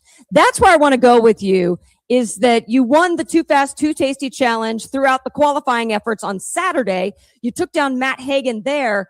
Yet was that still a 1 a.m. night at the racetrack? Because you did say in your post-win on Saturday that you still had more work to do. So you were up late again last night? Yeah, we were up late. Last night was one of the 5 days over the last 7 races that we left the track before 10 o'clock. So, that was good. The guys are working hard. It's really been impressive to see the camaraderie in this team. It's the same team, but, just a lot more workload and a lot more problems to solve and go through, and a lot more late nights, that goes along with that. Seeing their attitudes and seeing how positive they've been through all of this has really been rewarding for myself, the family. You can't find guys like that, really anywhere. And to have those guys in my corner and to bring them home a win, bring us a win today is, very gratifying. We got a lot of work to do tonight. We got, 4 rounds of service and we got to tear down and travel tomorrow, but we're definitely going to make some time to celebrate. Okay. Austin Prock, your funny car winner, joining us here in the Freak Nation. Getting back to that chaos, we're the parents of a 12-year-old, and she's so set in her ways that if you kind of rock her just a little bit to the right, she can get angry and discombobulated that, no, Dad, this is typically how we do it. I would say a 12-year-old is almost meticulous as a funny car or a drag racing driver like yourself.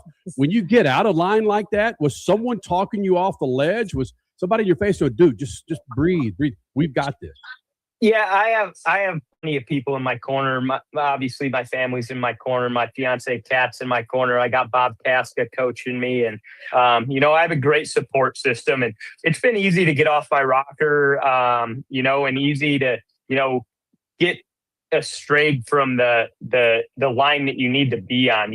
Sometimes when you're beat down like we have been, you can get lost and kind of forget who you are and forget how you got to where you were. And, after last weekend, I was late in the semis and the car didn't run good. And I was more pissed that I was late than that we lost in the car didn't run good enough to win, essentially. I didn't even put us in a scenario where we could have run if the car did respond how we wanted it to. And I was really aggravated. My eye's been twitching for the last 2 weeks. I've been so stressed out. And I came in here and, first 2 qualifying runs, I was decent on the tree and just trying to work back into the system that I know and getting used to driving this Ford Mustang, which is, after a day like today, it's really becoming home quick. And this is just a start for this team.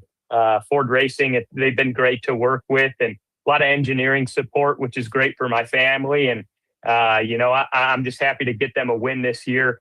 We're in the PPG colors this weekend, but we got a race coming up next weekend. We'll have the Ford Racing colors on it, and we'd love to bring them home a win in their branding. So I said when we came into this 3-race swing, the easiest way to sweep it is to win the first one, and we got that done. So game on.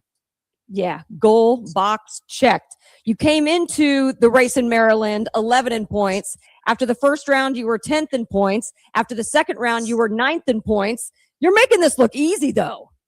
Yeah, thanks for that update. I had no idea that we're even where we were in points coming into this race. So every point matters for sure. But we just got to focus on the progress that we're making on this race car right now. And we've done a lot of that in the last 2 weekends. So, we're just going to keep pushing it. Like I said, this Ford Mustang still has a lot in the tank. We're just getting started. These are the first consecutive runs that we've strung together that we're good enough to beat the competition. So this is just stage 1. And by the time we get this thing dialed in, watch out. Austin Prock, funny car winner, joining us here in the Freak Nation. And Austin, again, people who follow drag racing, it's not lost on us that you're going up against Jack Beckman, a former teammate and a mentor with John Force Racing. And it's just natural for us to not just want to beat our teammates, our friends, but it's when you're on the other side now, what kind of inspiration was that to beat a John Force racing car in the finals? It was just like normal.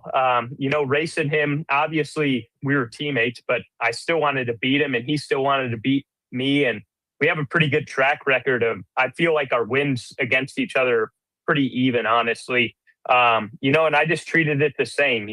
I like a lot of those guys over there, and I feel like the respect is mutual. And it was great to race them. They had a fast race car this weekend.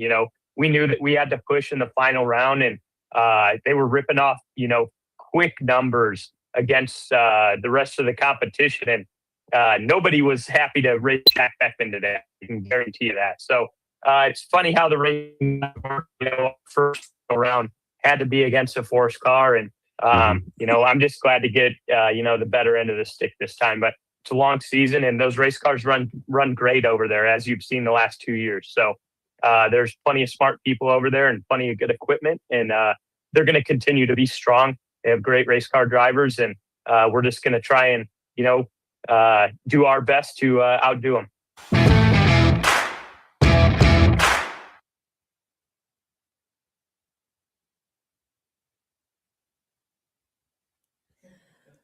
How about Austin Prock?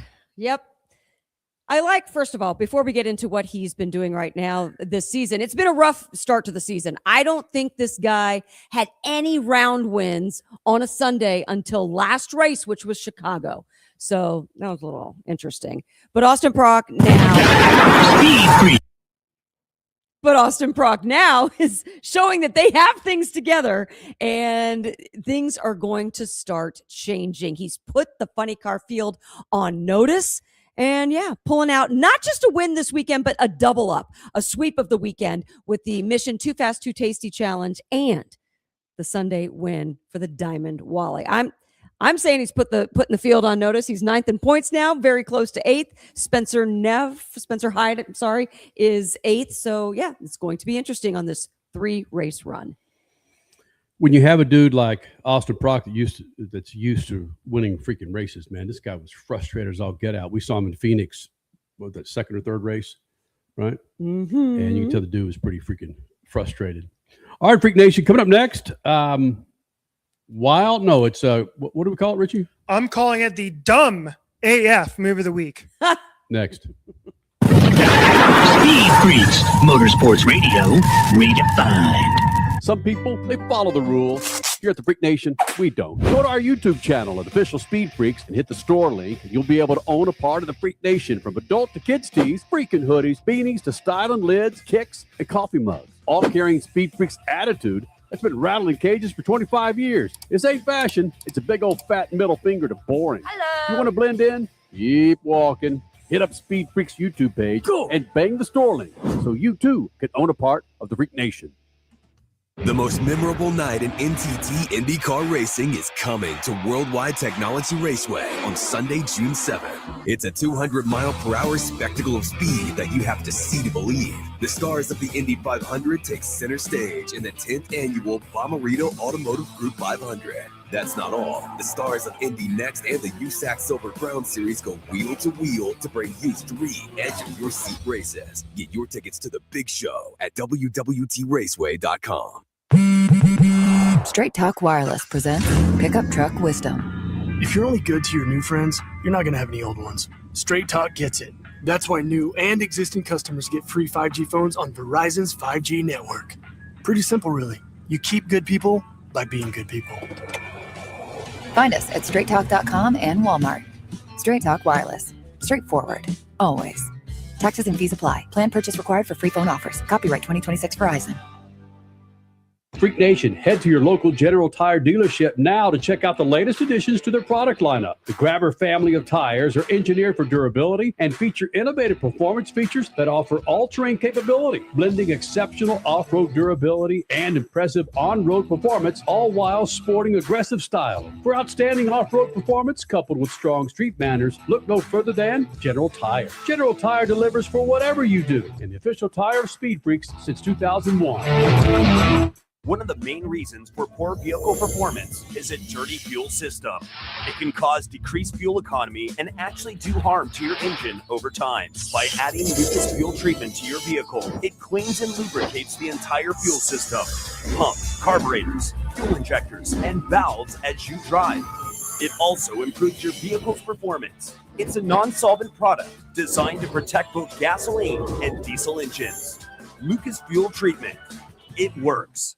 Okay, we are running a car drive right now to help veterans all across America. So if you have an old car, truck, or van, even a motorcycle or an RV sitting around, you can right now give it away and help the vets. They really need your help. And your car will help support the vets and their families. And guess what? You even get a tax donation. Plus, we'll even come and pick up your car for free. And all you've got to do is pick up your phone right now and make a free call. Now is the perfect time to do something good for the vets. Give back to the vets right now for all they've done for this country. And your old car can really help them. So call the Veterans Car Donation Program right now for free pickup of your vehicle. Help the vets and help your taxes at the same time. Call right now. 800-883-3024. 800-883-3024. 800-883-3024. That's 800-883-3024. Freak Nation, get this. General Tire has launched a comprehensive Shield Plus Advantage plan for passenger and light truck tires. What that means for you is when you purchase General Tires, the Shield Plus Advantage plan lets you enjoy a complete package of multiple warranties and coverage to get the most from your tires. The plan applies to all General Tire passenger and light truck tires purchased as replacements in the U.S. and Canada with DOT serial numbers. For more information, hit them up on GeneralTire.com. General Tire, the official tire of SpeedFreaks for 2 decades.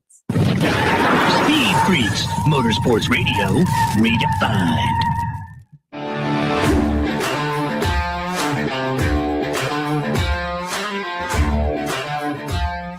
Hey, Freak Nation, here in Phoenix, Arizona, it's been a fantastic late spring with this weather. We're going to hit 100 degrees next week. Damn it. But man, these wonderful upper 80s, low 90s, and hitting mid 60s has been badass.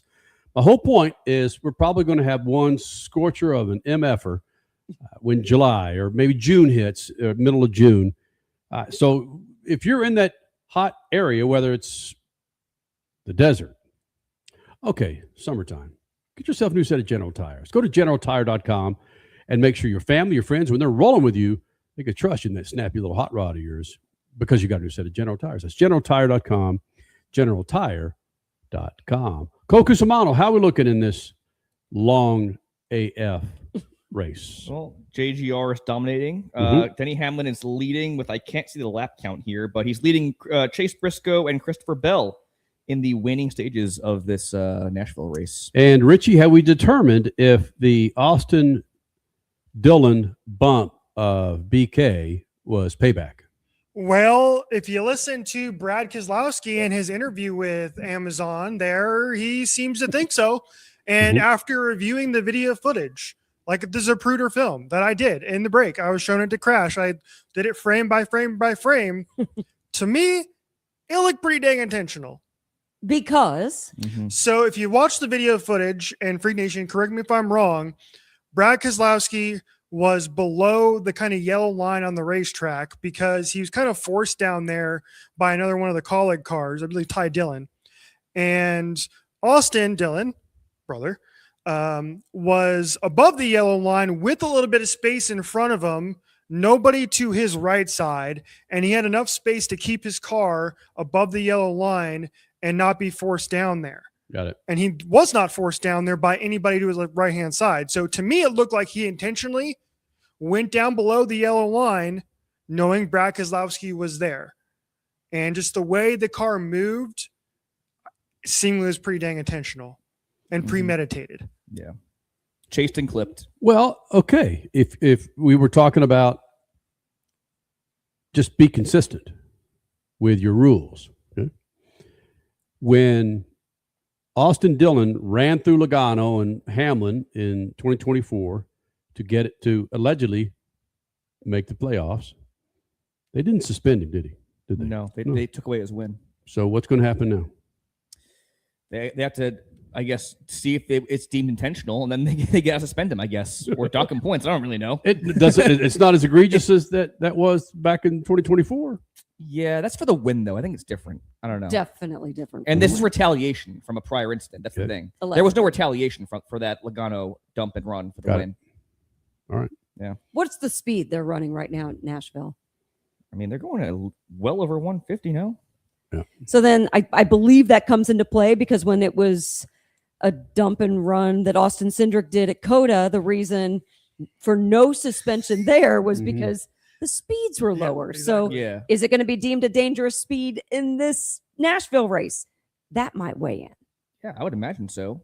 And plus, it was a hook too. It wasn't like it was a simple bump and run. Like he clearly turned him. Yeah. So, Freak Nation, we'll find out. Typically, Tuesday used to be the day where we would find out from NASCAR about penalties and suspensions, but sometimes it's leaked early. Sometimes they just take their sweet-ass time. But we hope to know by the time we get to Horsepower Hunt Day on Wednesday, Freak Nation. Got a good race for the lead development here. Yeah. How's my With man the teammates, Is my man Suarez still within a shot of winning the race? I do not see him in the top 10. Michael McDowell's still top 10, though. He worked the strategy. He took a two-tire call early in the race, and he's been up there the entire time. So kudos to him. Spires had a lot of speed all season, all three cars. Huh. You know, Richie, did you call Trackhouse garbage, the race cars?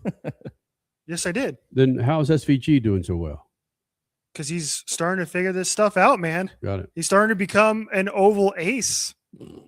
Ace? Yeah, he was finished 11th last week with the Coca-Cola 600. Led laps earlier today. Great battle with him and Kyle Larson side by side. And he's been running in the top 10 most of the night tonight. So, yeah, he has exceeded expectations in a car that has not been very good this year at Trackhouse because both of his teammates, again, earlier tonight went out with brake issues and SVG's still running great. So, but he does have a different setup, tape completely up, different whatever setup. we Yes. talk about. Yes. Now, Cole Cusimano, you and I were on the freaking Connor Zilic bandwagon. I think he would have 4 wins by now in the Cup Series for 2026. But no, the guy hasn't even come close. And probably after this race, what do we figure? He's going to finish. He's going to be in 34th spot at least. Right? Yeah. Now, again, hindsight is 2020, but at the same time, I did say this. I felt they were rushing the guy up in the Cup Series. What, again, hindsight, what they should have done is, yes, we're eventually going to move you up, but you need to run many more. You need to run several more one-offs in this car to see if you're really to make that jump from this O'Reilly Series car to this Cup Series car, which for all intents and purposes, many drivers thinks it's garbage. Right? Right. No, they rushed him up big time. He should have ran at least one more full-time season in O'Reilly. Also take into account the Will way you bring that mic down? You are about to stick that in your mouth. Bring it I down. gotta sit up There here. you go. I'm Okay. too short. Yeah. Okay, go ahead. But also take into account the way he lost his final O'Reilly season. He won 10 races that year and lost to Jesse Love in the final race of the season in Phoenix. So to go from that heartbreak into the Cup Series, a whole different car, and this level of competition, that's killer. He was set up for failure when they fast-tracked him into the Cup Series. He's only 19. He needed one more year. One more year, he would have been fine, I think. But this is just hopefully not going to hurt his development. I mean, it's a bad look right now. But why wouldn't? Well, I know why. But you got a guy like Jesse Love who, again, won the championship, and for the last 3 or 4 years has competed for the championship. Always competed for the O'Reilly Series championship. And then you've got a guy like Connor Zilic that up until this year has won in everything that he's been a part of. And we could say we can use all the niceties to explain Connor Zilic, but if you're used to winning like this, it's going to grate on you. And is it going to be one of the greatest fades in all of motorsports or all of sports? A guy that had so much promise that he just gets toasted? No, I do not think so, because we've seen the flashes of brilliance on the road courses mainly, obviously. So he has a chance to compete and contend for those wins on those disciplines, but it's just the Trackhouse cars have not been that good. Outside of SVG, who's been great this season, very consistent, top 15 car, Ross Chastain has not performed. And a lot of it's been bad luck for Connor Zilic, so it's like also the lack of track time as well. He's a rookie, 19 years old, getting 20 minutes of practice every single week. So he's set up for failure at this point in time. That cannot be stated enough. Right. That's so true. Mm-hmm. The lack of practice in a completely different car is huge in this Mm-hmm. scenario. There's been a lot of rumors over the last couple weeks about his future with Trackhouse. Oh, right. I mean, Jordan Bianchi may have brought this up either in his silly season article or when he was on with Door Bumper Clear a couple weeks ago. And fans on the internet speculating about the future of Alex Bowman. Alex Bowman, another rough race again tonight, but he was on the Prime broadcast before. Crash, you and I were watching a little bit of that. And that was a fascinating interview that he did because I hadn't heard him get that deep into how hurt he is. Mm-hmm. And he basically went to like, listen, my back basically gave up on me after his back injury, his serious back injury. He broke his back several years ago in a sprint car. And he's never been the same since. He was basically like, that's the reason why I got my vertigo. And he's like, I have to do this physical therapy all the time. And it's just, I can't imagine how that is. And you could tell just watching him that he was just, I wonder about the future of Alex Bowman. If he wants to come back and race, is it worth it for him to come back and race? Or is it just time to say, this isn't worth it anymore? I got to take care of myself. Right. And so the rumor is that Hendrick is interested in Connor Zilic if that 48 ride becomes available. Buying him out. I was going to say, like an Andrew Luck situation with the Colts. Could be something like that, which is a shame because it speaks to Alex Bowman's tenacity and his willingness to want to compete and race. But if it's that bad, I mean, there's some things more important in life than racing. As tough as that might sound. Because it's somewhat similar to what Dale Earnhardt Jr. went through. Ugh. And he was just like, I mean, yes, a doctor told him you probably shouldn't be Hey, doing can we get this to this real anymore, quick? But hey. GT World Challenge Monza. Can we get to right, this? Right, yes. Stupid as F move of the Dumb AF move of the week from Monza. Hit it. On red, blink to green, we go racing, and Ricardo Feller is on his toes. Here comes the Porsche, then straight between the other two cars, Mustang on the right, Audi on the left. It is going to be Arjun Maini who leads, and Maxime Martin then in the red and white Mercedes makes contact, and again a Boots and Porsche demolished, and there's absolute mayhem, and that takes out the leaders. 6, 7, 8, 9 cars, absolute mayhem, and all of that was triggered long before the $40 million worth of damage. Right there. Unbelievable. Hey, we'll continue this extravaganza. Speed Freaks After Dark. Stick around on YouTube. See ya. Speed Freaks, Motorsports Radio, redefined. Keeping your pride and joy perfect is as easy as 1, 2, 3. Start with Slick Mist Speed Wax. Simply mist on and wipe off for professional detail or shine. For your tires and trim, there's Lucas Slick Mist Tire and Trim Shine. Spray on and wipe off for better than new look. Then finish her with Lucas Slick Mist Interior Detailer. Just spray and wipe. Easy. Use Lucas Slick Mist Car Care products and she'll never look better. Fast, easy, and professional. Really, it's sort of like having an extra set of hands. Or 3. Straight Talk Wireless presents Pickup Truck Wisdom. Trust is earned. That's why I've stuck with Straight Talk. Same price as 2009 on Verizon's 5G network. Because shoot, anyone can make a promise. Keeping it for years, that means something. Now plans starting at $25 a month with 4 lines. Find us at straighttalk.com and Walmart. Straight Talk Wireless. Straightforward. Always. Same price claim applies only to the base monthly price of our $45 plan from October 2009 to present. Freak Nation, head to your local General Tire dealership now to check out the latest additions to their product lineup. The Grabber family of tires are engineered for durability and feature innovative performance features that offer all-terrain capability, blending exceptional off-road durability and impressive on-road performance, all while sporting aggressive style. For outstanding off-road performance coupled with strong street manners, look no further than General Tire. General Tire delivers for whatever you do, and the official tire of Speed Freaks since 2001. If Ernest Hemingway was alive today, would he say this to you? Shakespeare, Mark Twain, Edgar Allan Poe, all great writers. And after reading your book, I simply must add you to the list. Wait, you don't have a book yet. So make a free call to Page Publishing. Turn your book idea into publishing gold. 800-215-6818. 800-215-6818.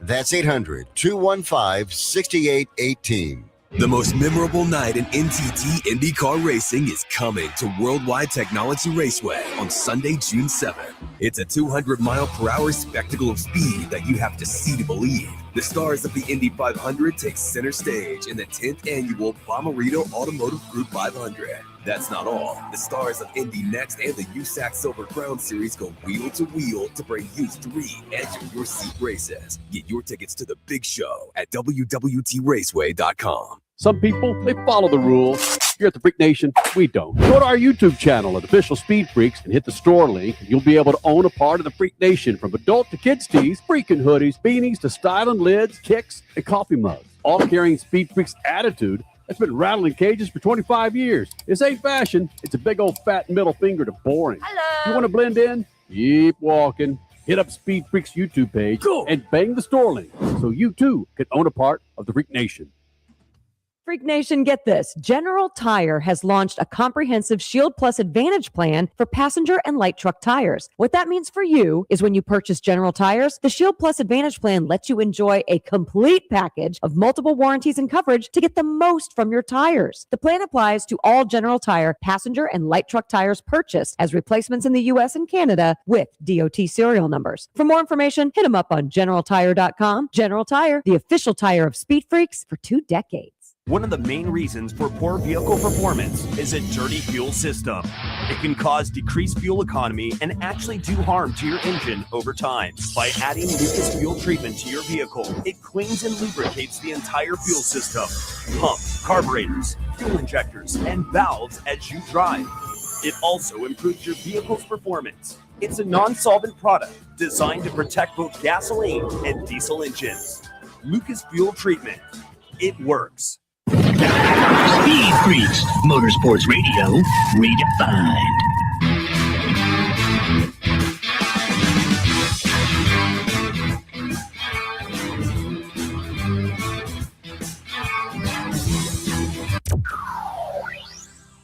And that's kind of fitting right now. Tribute to Kyle Busch right there. I was pretty disappointed with it, but I understand their position, right? You guys all call for yellows, so they're going to throw yellows. You made some changes to the car. You brought a similar setup, but some things were different. What were they? I cannot tell you. I cannot tell you because everybody's going to watch the show and they're going to know. Guy with number 4 comes out and just starts ripping Supercross. And I came over to my mom like, that's Ricky Carmichael. And she's like, yeah. And it was this whole deal that they planned. Maxime Martin then in the red and white Mercedes makes contact and again a Boots and Porsche demolished. And there's absolute mayhem and that takes out the leaders. 6, 7, 8, 9 cars. Absolute mayhem.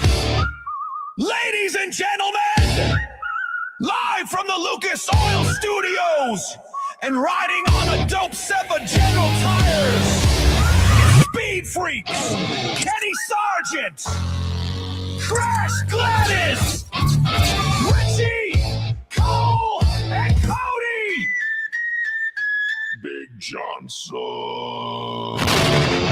This isn't a show, it's a takeover, no rules, no limits, just speed, smoke, and straight talk. Strap in, Freak Nation! This is Speed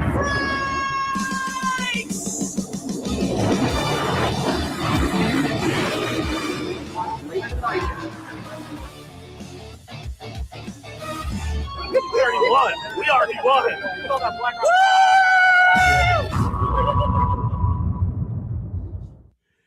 Hey, Freak Nation, it is Speed Freaks After Dark, where the last time we did this was the first time where Crash Gladys was not part of this, Crasher. So welcome to the extravaganza, my friend. It's good to be a part of it, but I did go up to bed and try to listen to you guys, and you talked about how I can fall asleep like in any 25 scenario. seconds.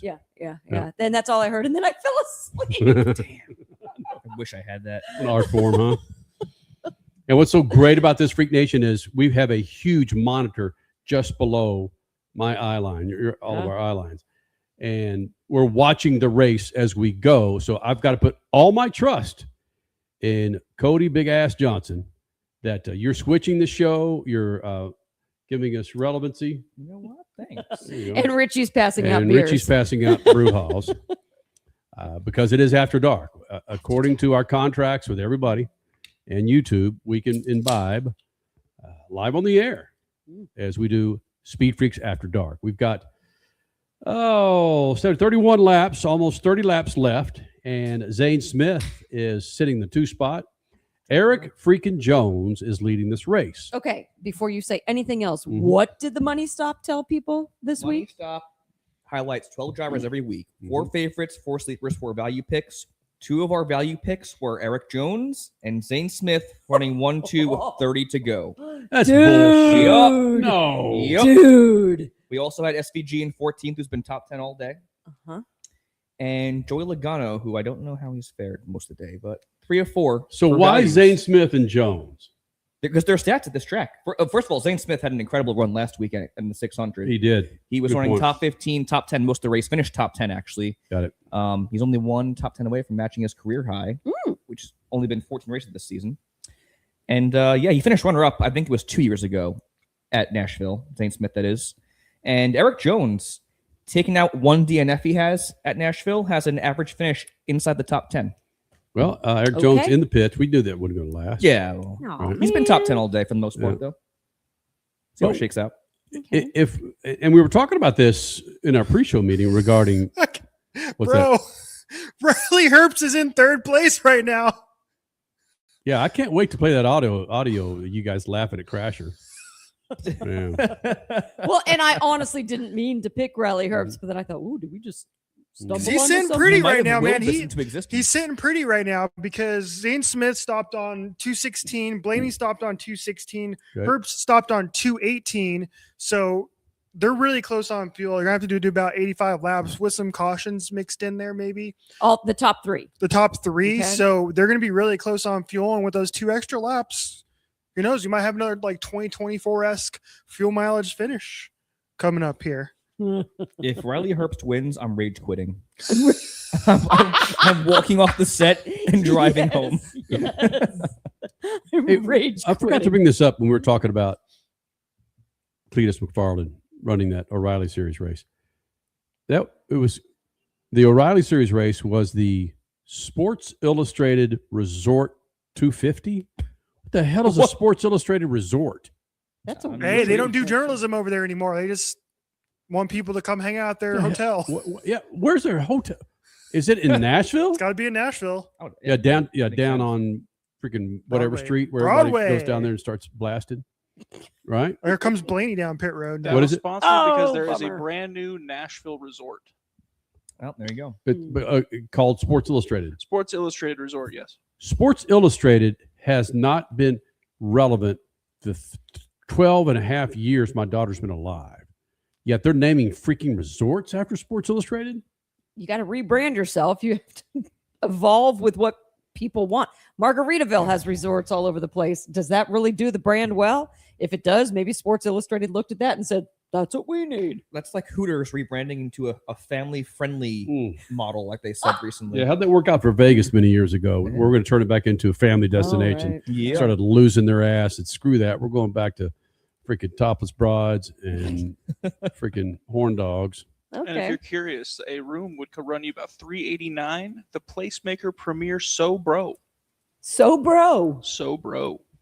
Now, when you're talking, Cody, as we don't see you switching, are you putting your face on camera? I am not putting myself on. You 'cause need I'm to, working my the man. laptop.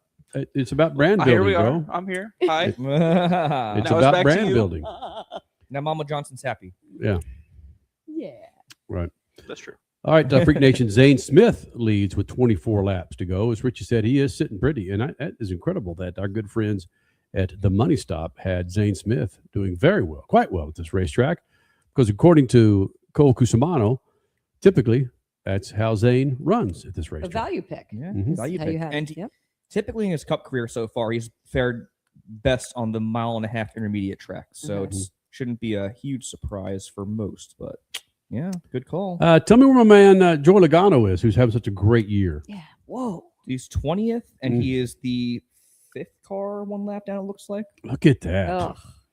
Yeah, he was. Yeah, I haven't really seen him up top of the scoring pile on the entire race. So Man, Where is Joey in points right now? We've talked about he was how 18th, I Oh, think. Wow. Because he was the other value pick they had. Joey Logano is 18th in 18th, points yeah. coming into tonight. That's got to be incredible. Who's having the more frustrating season right now? Joey Logano in NASCAR or Will Power in IndyCar? Ooh, Oh, that's a great question. gotta be Will Power, I would think. I would imagine. Well, At least he shows it that way. Right. Yeah. He does wear his emotions on his sleeve. Yes. We didn't talk about that during the main show, but him mouthing F off to the camera crew was amazing. Tops. I love the willpower crash outs. Mm-hmm. Yes.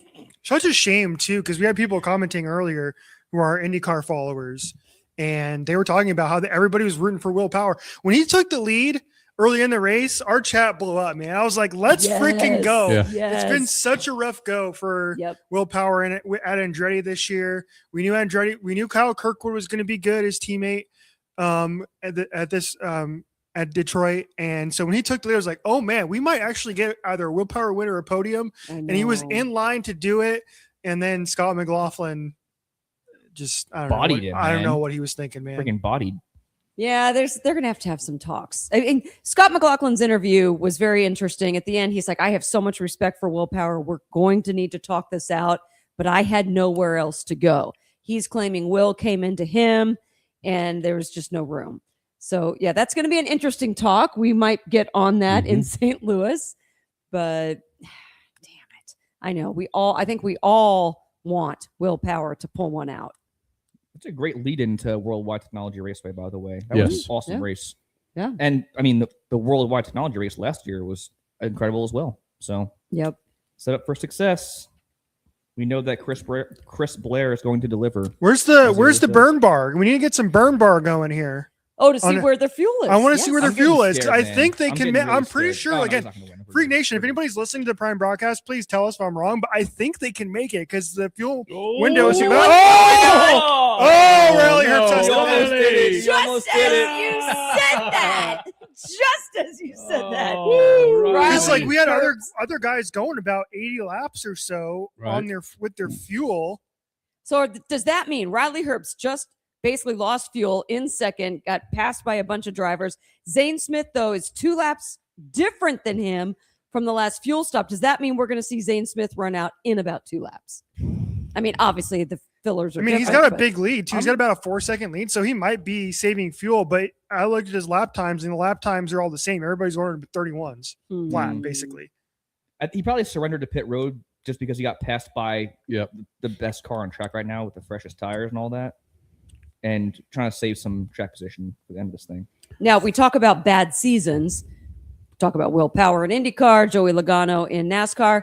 If Christopher Bell pulls this off, which, I mean, he's had a bad season as well. He needs this. So does Briscoe.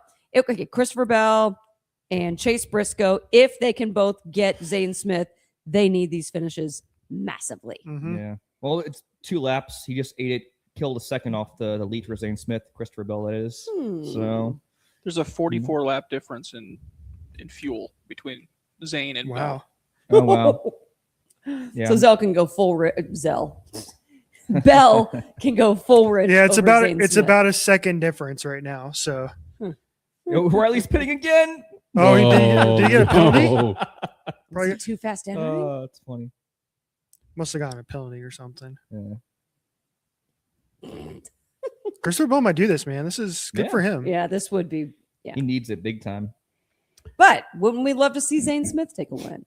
I'd rather see. I would love Zane I'd rather Smith. see Zane Smith win and get his first career win in the Cup Series, but it ain't looking very good right now. Christopher Bell. 15 laps to go.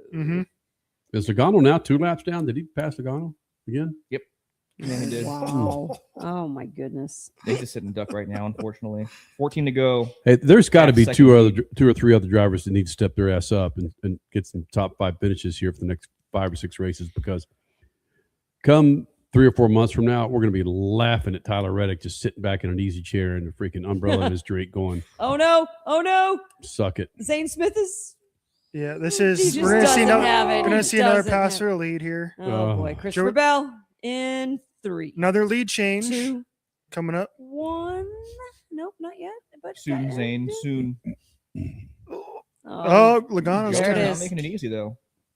Christopher Bell to the lead. So did I miss it? Does Bell have 4 fresh? Yes. Is that the deal? Okay, got it. And completely fine on fuel. Yeah. Copy. Damn it, man. Briscoe. Oh, caution. Why? Oh, Who's in the wall? 17. Oh, is it What's your another? Oh, it looks like another brake rotor. Oh my God. Yeah. I know. I thought I saw. Wow, with 12 to go. Oh, yeah. Green, white, checkered, incoming, baby. No. I can go green like what? 7 to go. What did I tell you though? Cole, I told you wanted to get out of here before like 10 minutes I had ago. to see this race. And I told you, I was like, you better go because we're gonna hit like 15 more cautions. No, this race is way too good to leave in the middle of. Maybe not a brake rotor. I will say the restarts tonight have been epic. So I don't think anybody's gonna pit, right? That looked like a flat, right? I mean, it was a pretty damn big fire off. You saw the smoke. Right front, so I'm Dang, yeah. yeah. Those look like some harder pieces. Yeah. Right? It was a rotor. Yep. Another one. That's 4. Yep. And they're all on. Wow. Yeah, so that's I think we've had 3 Chevys, and this is the first Ford that has had brake Look at those rotor problems. chunks. Yeah, good point. Zane. But you know what I like? Damn, man. One reason why I like doing this, because we're probably so far off on our commentary, meaning things are happening that we're just assuming that are happening, but they're really not happening. Oh, yeah, there's like, no audio. well, that brake rotor. No, This is live, bro. No, I'm just saying. Might be a little bit delayed. No, that's not. I'm talking about delayed. I'm talking about. Oh, that was a brake rotor. No, maybe that was a. Well, we don't have we're the just audio. assuming We that don't it's a have the freaking brake audio. rotor. Yeah, we're not. We don't have any audio. You know, maybe Big Glenn says Timo rotors. Yeah, that's good. That's good. Big right. Glenn, what happened? I thought you're going all Knicks for the finals. Oh. Do it for the East, right? Subtitles. Knicks, Spurs. Knicks, Spurs. Knicks in 5. I'll give the Spurs game 2. You'll give the Spurs game 2. Okay. Yep. Yeah, I think. Yeah. Just make it good. Denny, watch out for Denny Hamlin here, dude, because he's. But Kyle Larson. Yeah, Denny, and the reason why I say Denny Hamlin is because he has, again, he knew he had a great car all night, and he's talked about this on his podcast. He's like, I have some shit freaking luck, man. I cannot win these races that I should be closing out and winning. And so he's hungry. He's hungry, and he's pissed from what he did earlier. I'm curious to see if he can put something together from, I think, row 2. I think he's like 4th or, what is he, 5th or 6th here? Nobody is going to beat Christopher Bell right now. Speaking of hungry, nope, this guy wants a win. He When was his last win? Has it been? It's been last almost year. a year. Yep. I think it was Last year September. at Bristol. September, right? Oh, it was Bristol. Yeah. Less. Yep. Another concrete track. Yep. Yep. Oh no, right. Yep. No way. I mean, unless he has a brake rotor issue, or unless somebody runs into him, no way anybody's winning this besides Bell at this point. I mean, It's not game, set, match yet, Briscoe's man. been good all night too. He started like freaking 32nd. He's up here contending. Yeah, that's valid. I don't know. Because I'm trying to think of who's had good restarts tonight too. I think it's Denny, dude. I really do think Denny's going to pull this out. I do. He's I in 5th right now. He's in 4th. 4th. Ooh. Mm-hmm. Especially because, again, restarts are crazy. There are guys going 4 and 5 wide on an earlier restart. Like, we might get another caution, another green white checker. You know, so we're not done getting cautions yet, man. When did this race officially start? We are 3 hours and 36 minutes in. Oh, wow. Crazy for a race that is 400 miles. Oh, oh! We've had 11 cautions, which is just a couple short of the record from a couple of years ago. So we are at the time point right now that the Indy 500 was, and this is only a 400-mile race. Yeah, exactly. Wow. Okay. It is 12:17 on the East Coast. Yeah. So Kenny, we were talking. I think it was in the middle of the Austin Prock interview because, of course, that was a pre-record. So we were running that, and we were looking at social media, and so many people, NASCAR fans, were bitching about Sunday night races for NASCAR. And we're all kind of like, why? The NFL does it. You watch the NFL games, playoffs, or anything NBA and MLB related. You're going to watch a Sunday night game, especially if it's your team. Why not a sporadic NASCAR race on a Sunday night? Why does that? Why were they? aggravate so many people? Why were they bitching about it? What was their cause? It's Because so they're late. 65 years old and used to get in bed by 8:30. See, I live for night races. love The that. fact I that do it's too. midnight back Yeah. east, I would kill to have Yes. a race Yeah. on at midnight in Yep, Arizona. yep, I yep, love yep, it. yep. And it's a I full love it. moon too. Come on, Mhm. what more could you want? That you can't beat that. Just the aesthetic of them Yes. racing under the lights, the intensity's ramped up. It's awesome. I Yeah. love night racing. Same. More of it. I want more of it. I wish they would have more Cup night races back at Phoenix, because when they had those back in the day, they were so fun to watch. Also, shout out to Prime. I don't think they've taken a commercial this entire last stint of the race. Oh, you are right. Yeah, completely commercial free, including this yellow here. Yeah. Oh, dang. Yeah, right. Because we've been watching it in the last 70, 80 laps, and they haven't taken a commercial, which is sick. Yeah, there is a lot of praise on social for Prime, and rightfully so.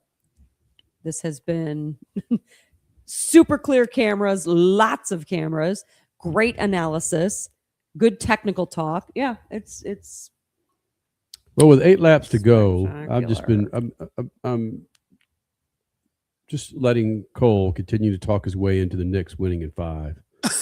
And It's easy money. I am stunned that they're underdogs, honestly. because I'll be happy to take that bet. Can you guys bet right now? What do you want to bet? I'll get on this too. Yeah, I think the Spurs. You guys are insane.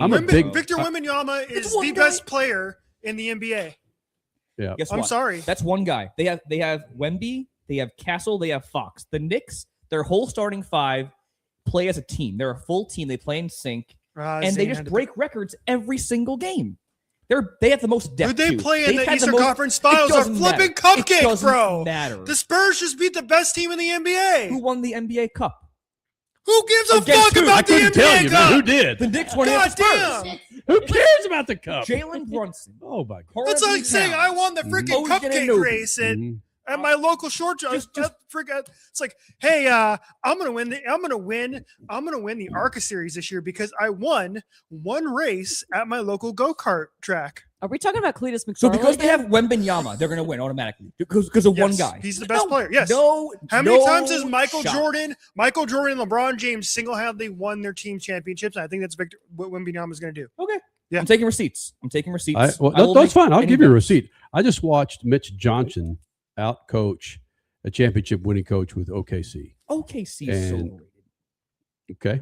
They won a I'm a championship big last fan year. of Mike Brown. I think the owner of the Knicks could fall off the freaking planet, and I wouldn't miss him. I think he's a human douche whistle. Mhm. He deserves everything negative that comes his way. When that guy has instituted a ghost program of following individuals that don't have nice things to say about him, and then he goes in there and kicks them out of the arena, I have every bit of hate for that owner. I think he's a douche. Agreed. That's not why I'm making my decision. Like I said, I like Mike Brown. I've just watched, and I told Henley asked me this today. I said I haven't watched enough of the Knicks, but I've read and followed enough. And the Spurs, I've watched more of the Spurs than I have any other team, and that's been over the last 2 weeks. I haven't watched NBA for shit this year. But if I'm going to go stat for stat, I'm going to go San Antonio. I think I'll give you a 7 maybe, but not in 5. Yeah, I mean, I'm stat for stat, meaning the way the Spurs match up against the Knicks. I like that because the way Mitch Johnson, especially that last game with the Spurs in the Oklahoma City, Game 7 was a masterclass. He just said, this is what I'm gonna do. Just follow me here and just no problem. I think if it wouldn't have been such a coaching exhibition, I might not feel as comfortable, but yeah. But we got to figure out what's the bet here. I mean, everyone said every single round of the playoffs, Knicks have no shot against the Hawks. They have no shot against Philly. They have no shot Who against was saying the Cavs. that? Everybody. They No! were always counting out the Knicks, and they broke records every single game. What were And- you reading? What records were they And breaking? it also shows that you guys haven't watched the Knicks because they've been the most complete team in the playoffs. You know by why they're far and doing away. so well? Oh, Anne Hathaway. No, it's Timothy Chalamet, actually. No, it's Anne Hathaway. It's well, yeah, I got you. The movie. The Knicks are undefeated since Karl Anthony Towns. Is a spoiler if you Yep. haven't seen Double Worst Product 2, which you should go see because it's great. Karl-Anthony Towns showed up in Devil Wears Prada too. Ever since he showed up in that movie when it was released, Knicks haven't lost. So also, since they drafted Cade Klubnik, they haven't lost. The Jets, so that is. Sorry. Okay, So, yeah. sure. I thank Chalamet, though. Why is this caution I think so Chalamet long? does. Yeah, exactly. I was just going to say this caution has gone on several laps too long. However, it did afford several teams to come in and take tires. So right now we've got the top, what are we looking at here? The top 8 guys who did not come in. So Bell through Jones. Right behind them, 5 or 6 guys who did come in and either took 2 tires or 4 tires. So we're going to be watching Blaney with 4 fresh tires. Blaney and Hocevar, actually. Blaney, Hocevar, and Stenhouse, actually. Let's see if they come through the field. Right above them, though, Zane Smith and Tyler Reddick with 2. SVG has a chance at a top This 5 is going on to be Oval, bro. interesting. Come on. Right here. This is where we go. But remember, the top 8 did not come in, so their rubber's not as fresh. Ooh, dog. Good restart by Bell and Hamlin. And look at Hamlin. Look at Hamlin. Gibbs almost went in the wall. Into Look second. at Zane. Look at Zane. Yeah, Zane. No! 4 wide. Oh! 5 wide. Oh, my my God. Lord. What Zane the what? Smith. Oh, I called this shit. Look at this. You did call Denny. Oh, you did call Denny. Side by side Wow. here. Still 4 to go. Denny is so good at manipulating the car in these types of situations. He's so good at Mhm. manipulating the air. He knows it better than anybody else. Taking Outclassing. full advantage. There he goes. Still lead, baby. What I tell you? Dead heat. Bristol might make this a 3-wide battle. Okay, Smith's up to 8. Blaney on 4 fresh tires up to 9th. Reddick up to 7th. SPG's in Stenhouse in 6th. He leapfrogged all those guys. What the what? Dude, yeah, Stenhouse SVG's is on 4th. 4th. Let's go. Oh, SPG 5th. Yeah, We he's need these guys to wipe he's out belling and with SVG to Chase win. there. Woo. Wow. Oh, this Ooh, is Denny great. got a little loose This there. is good stuff. Yeah, Way to teammates go. Christopher Bell and Denny 2 to Hamlin, go. Hamlin with now and 2 to go. Side to side. They've been side by side for 3 laps in a Keep it row, up. dude. Keep it up. Incredible. And look at teammate Surprised- Briscoe, just like, surprised I'm we here pulled him too. closer.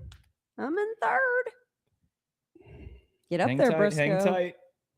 Oh man, coming into the white flag right here, still side by side. This is Ooh. nuts. Briscoe. Oh, Come man. on. Oh! What was that? Oh no, come on. Who crashed coming into the pits? What was that? Wide. Briscoe 3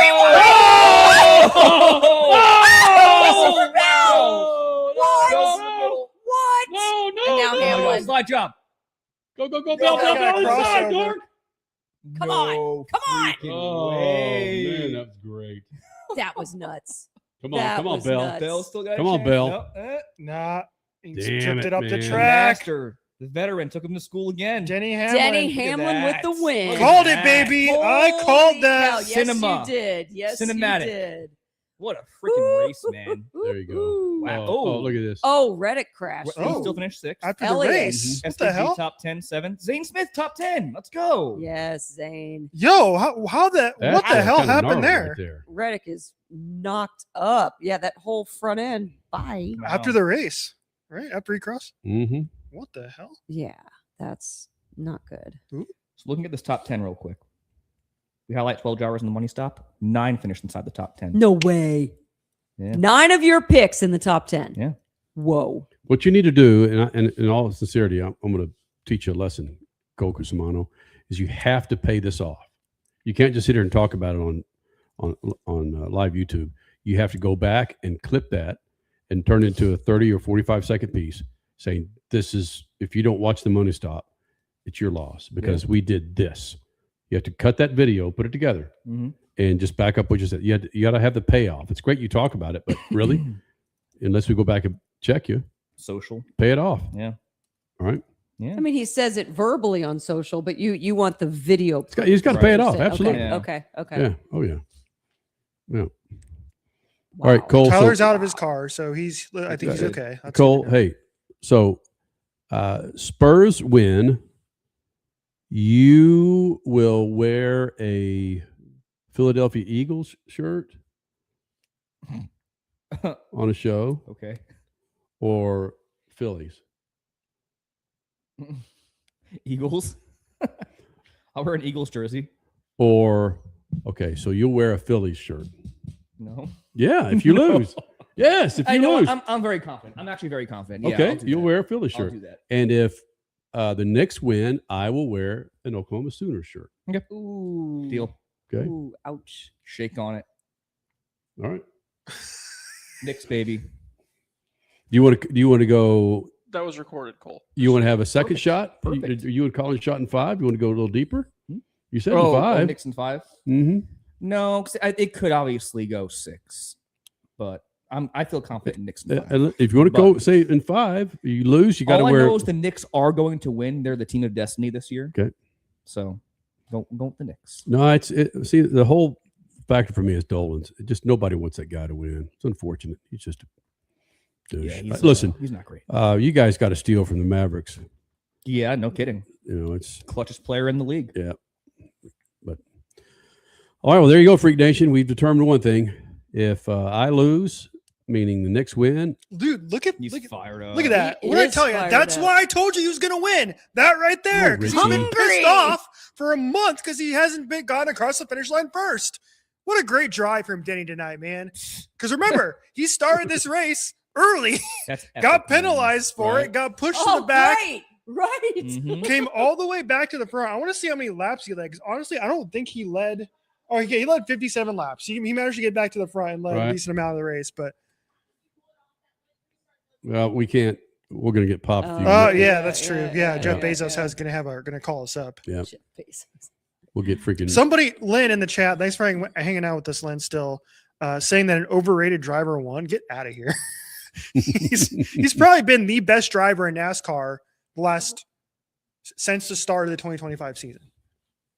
But Richie, I would agree. Yeah, Lynn's last year not was pretty wrong. Spectacular. How many championships has the guy won? No.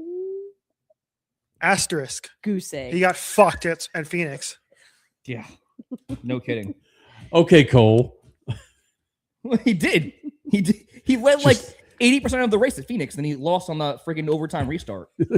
Millennials have reinvented the asterisk. And I don't know about y'all, but I'm pretty happy with that turnout at Phoenix. I was happy with it too. I like seeing Kyle Larson win. He's good for the sport. Yeah. Leonard's calling me by my full name. He says, "Never won a championship, Richard." That's how I know I'm in trouble. We start dropping full government names out there, I'm in trouble. Yep. Yeah, go win a championship, Hamlin. All right. You might do it this year, man. Yeah. Somebody's That's the first Toyota win at Nashville. I mean, I guess it's only been a few years, but look at this is the Tyler Reddick crash. We're gonna look at the touch, and Elliott. No. What the fuck happened to Elliott? Just happened to Elliott. Elliott's nose went down track, and then he freaking T-bones the wall. Did he get touched? Essentially here we go. pushes Okay, this is gonna be a Reddick good look up here. into the wall. Boom. Yeah, it's just Yeah, battling. Yeah. Elliott. Oh! Reddick That hit was a hard. shot, man. Yep, that was hard. Who was that? Blaney? That was Reddick that hit. No, in the Ford. Who in the Ford that knocked Elliott from Tiger. behind? Good call. I don't know. Bumped by Blaney, Glenn says. Hard hit. Golly. That is hardcore. Oh God! At the end of 400 laps or 400 miles. Eesh. Oh, it was Larson that spun, and they didn't throw a caution. That was the smoke That that, was we the saw smoke. as they came to the white Wow. flag. Oh man. And he backed it into pit lane. No! That's a great piece of driving from KL right there. Wow. Dude, that's actually the perfect cap on the death glare from on Cody Today in Jones. Racing, because it's the complete opposite of IndyCar today. Yeah. They did not throw the caution at that moment. Oh, we saw it live too. You go back and watch us. I'm gonna clip. I think I'm gonna clip our reaction live. Oh, you have to. I'm gonna like side by side it so we can, but yeah, we were calling it live. And we all saw this smoke and we didn't see what the hell was going didn't know on. what was it? Yeah. That's one thing I was going to mention when we were talking about the caution debacle for IndyCar. In a similar vein to the consistency that Richie was talking about, NASCAR's been amazing holding that yellow on the final lap this year, especially. Yeah, I'll give you that. So, yeah, consistency. That's all we ask for. Yes.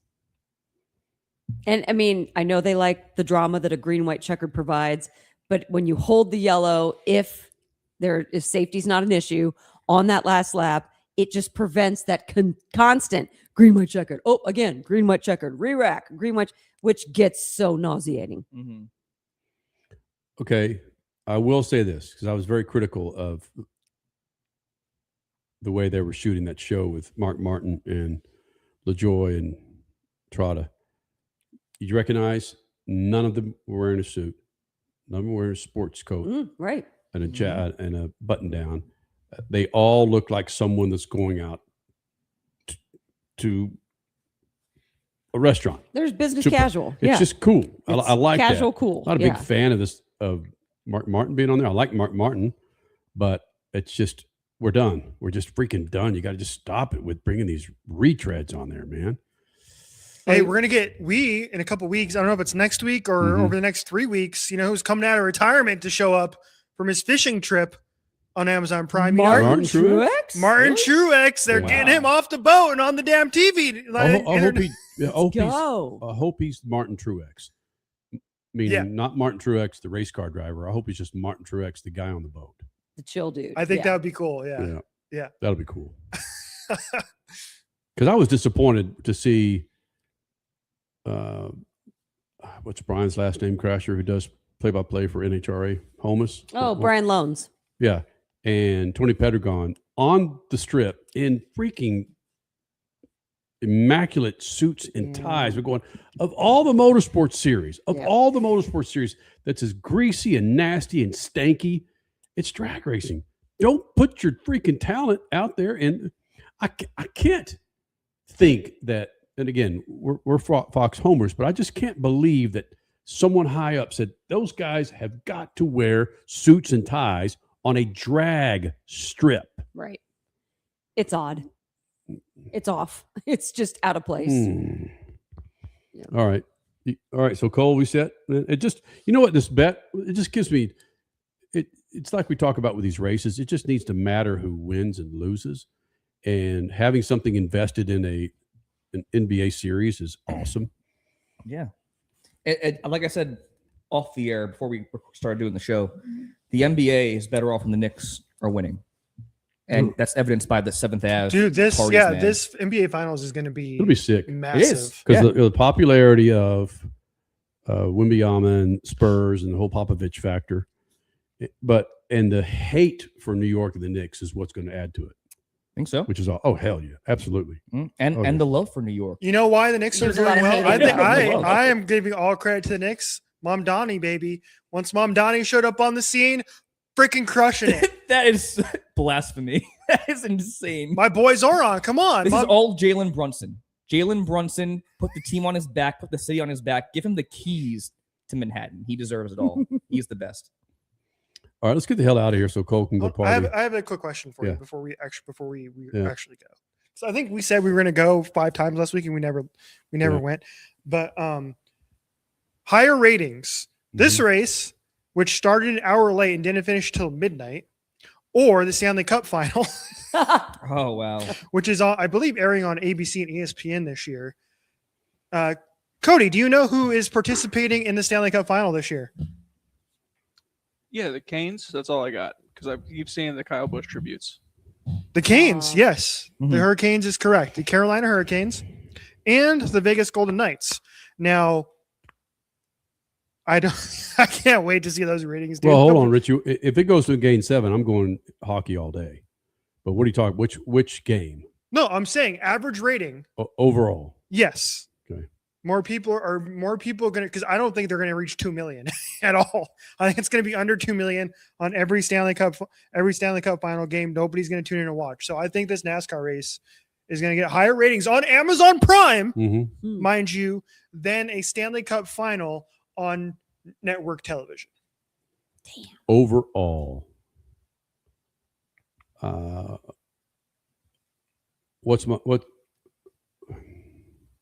I'll take hockey. Just given how long this race went and when it started. I'll take hockey overall. Coca-Cola 600 ran till 9:00 last week too, and that was What's fine. the 600 too? That's true. With a holiday on a Monday. And it did. They said it did get over 3 million, which Right. was a record for Amazon Prime. According to the old Nielsen ratings. I'm so over that already. What are we doing? Old rating system, new rating system. As opposed to, again, there was a story in Sports Business Journal, big story, and I was like, hey, NASCAR's not happy with their ratings this year, so they're going to change how they measure it. So they're going to go to this, they're going to go back to the old Big system data. of measuring TV ratings. So that they can be happy again? Yes. And then the first race on Amazon Prime, it turns out that the new rating system gave them higher ratings than the old rating system, which they now allegedly want to go by. God, so stupid. They can't fool agencies, man. They can't fool agencies. You guys love your ratings. You see those numbers? The Daytona 500 significantly brought more viewers than the Indianapolis 500. Oh, yeah. That's actually very surprising to me. That was surprising to me too, and I get it. Some people are saying back to me, well, yeah, it's a February race versus the first weekend of summer race. I'm like, no, don't give me that. This falls back on marketing. It absolutely falls back on marketing. You have to give people a reason to watch. You have to create awareness. And if you don't do that, regardless of how big your Super Bowl is, and people don't tune in, I mean, like this morning, we're all here in Phoenix. We're on the Western time zone right now. I was up, just coincidentally, we threw a party last night, but I was up at, by the time I was up at 8:30, and the race coverage for IndyCar today was starting at 9. And I thought, oh my gosh, I'm getting coffee. I'm just waking up. The rest of my house is asleep. And I'm like, wait a minute.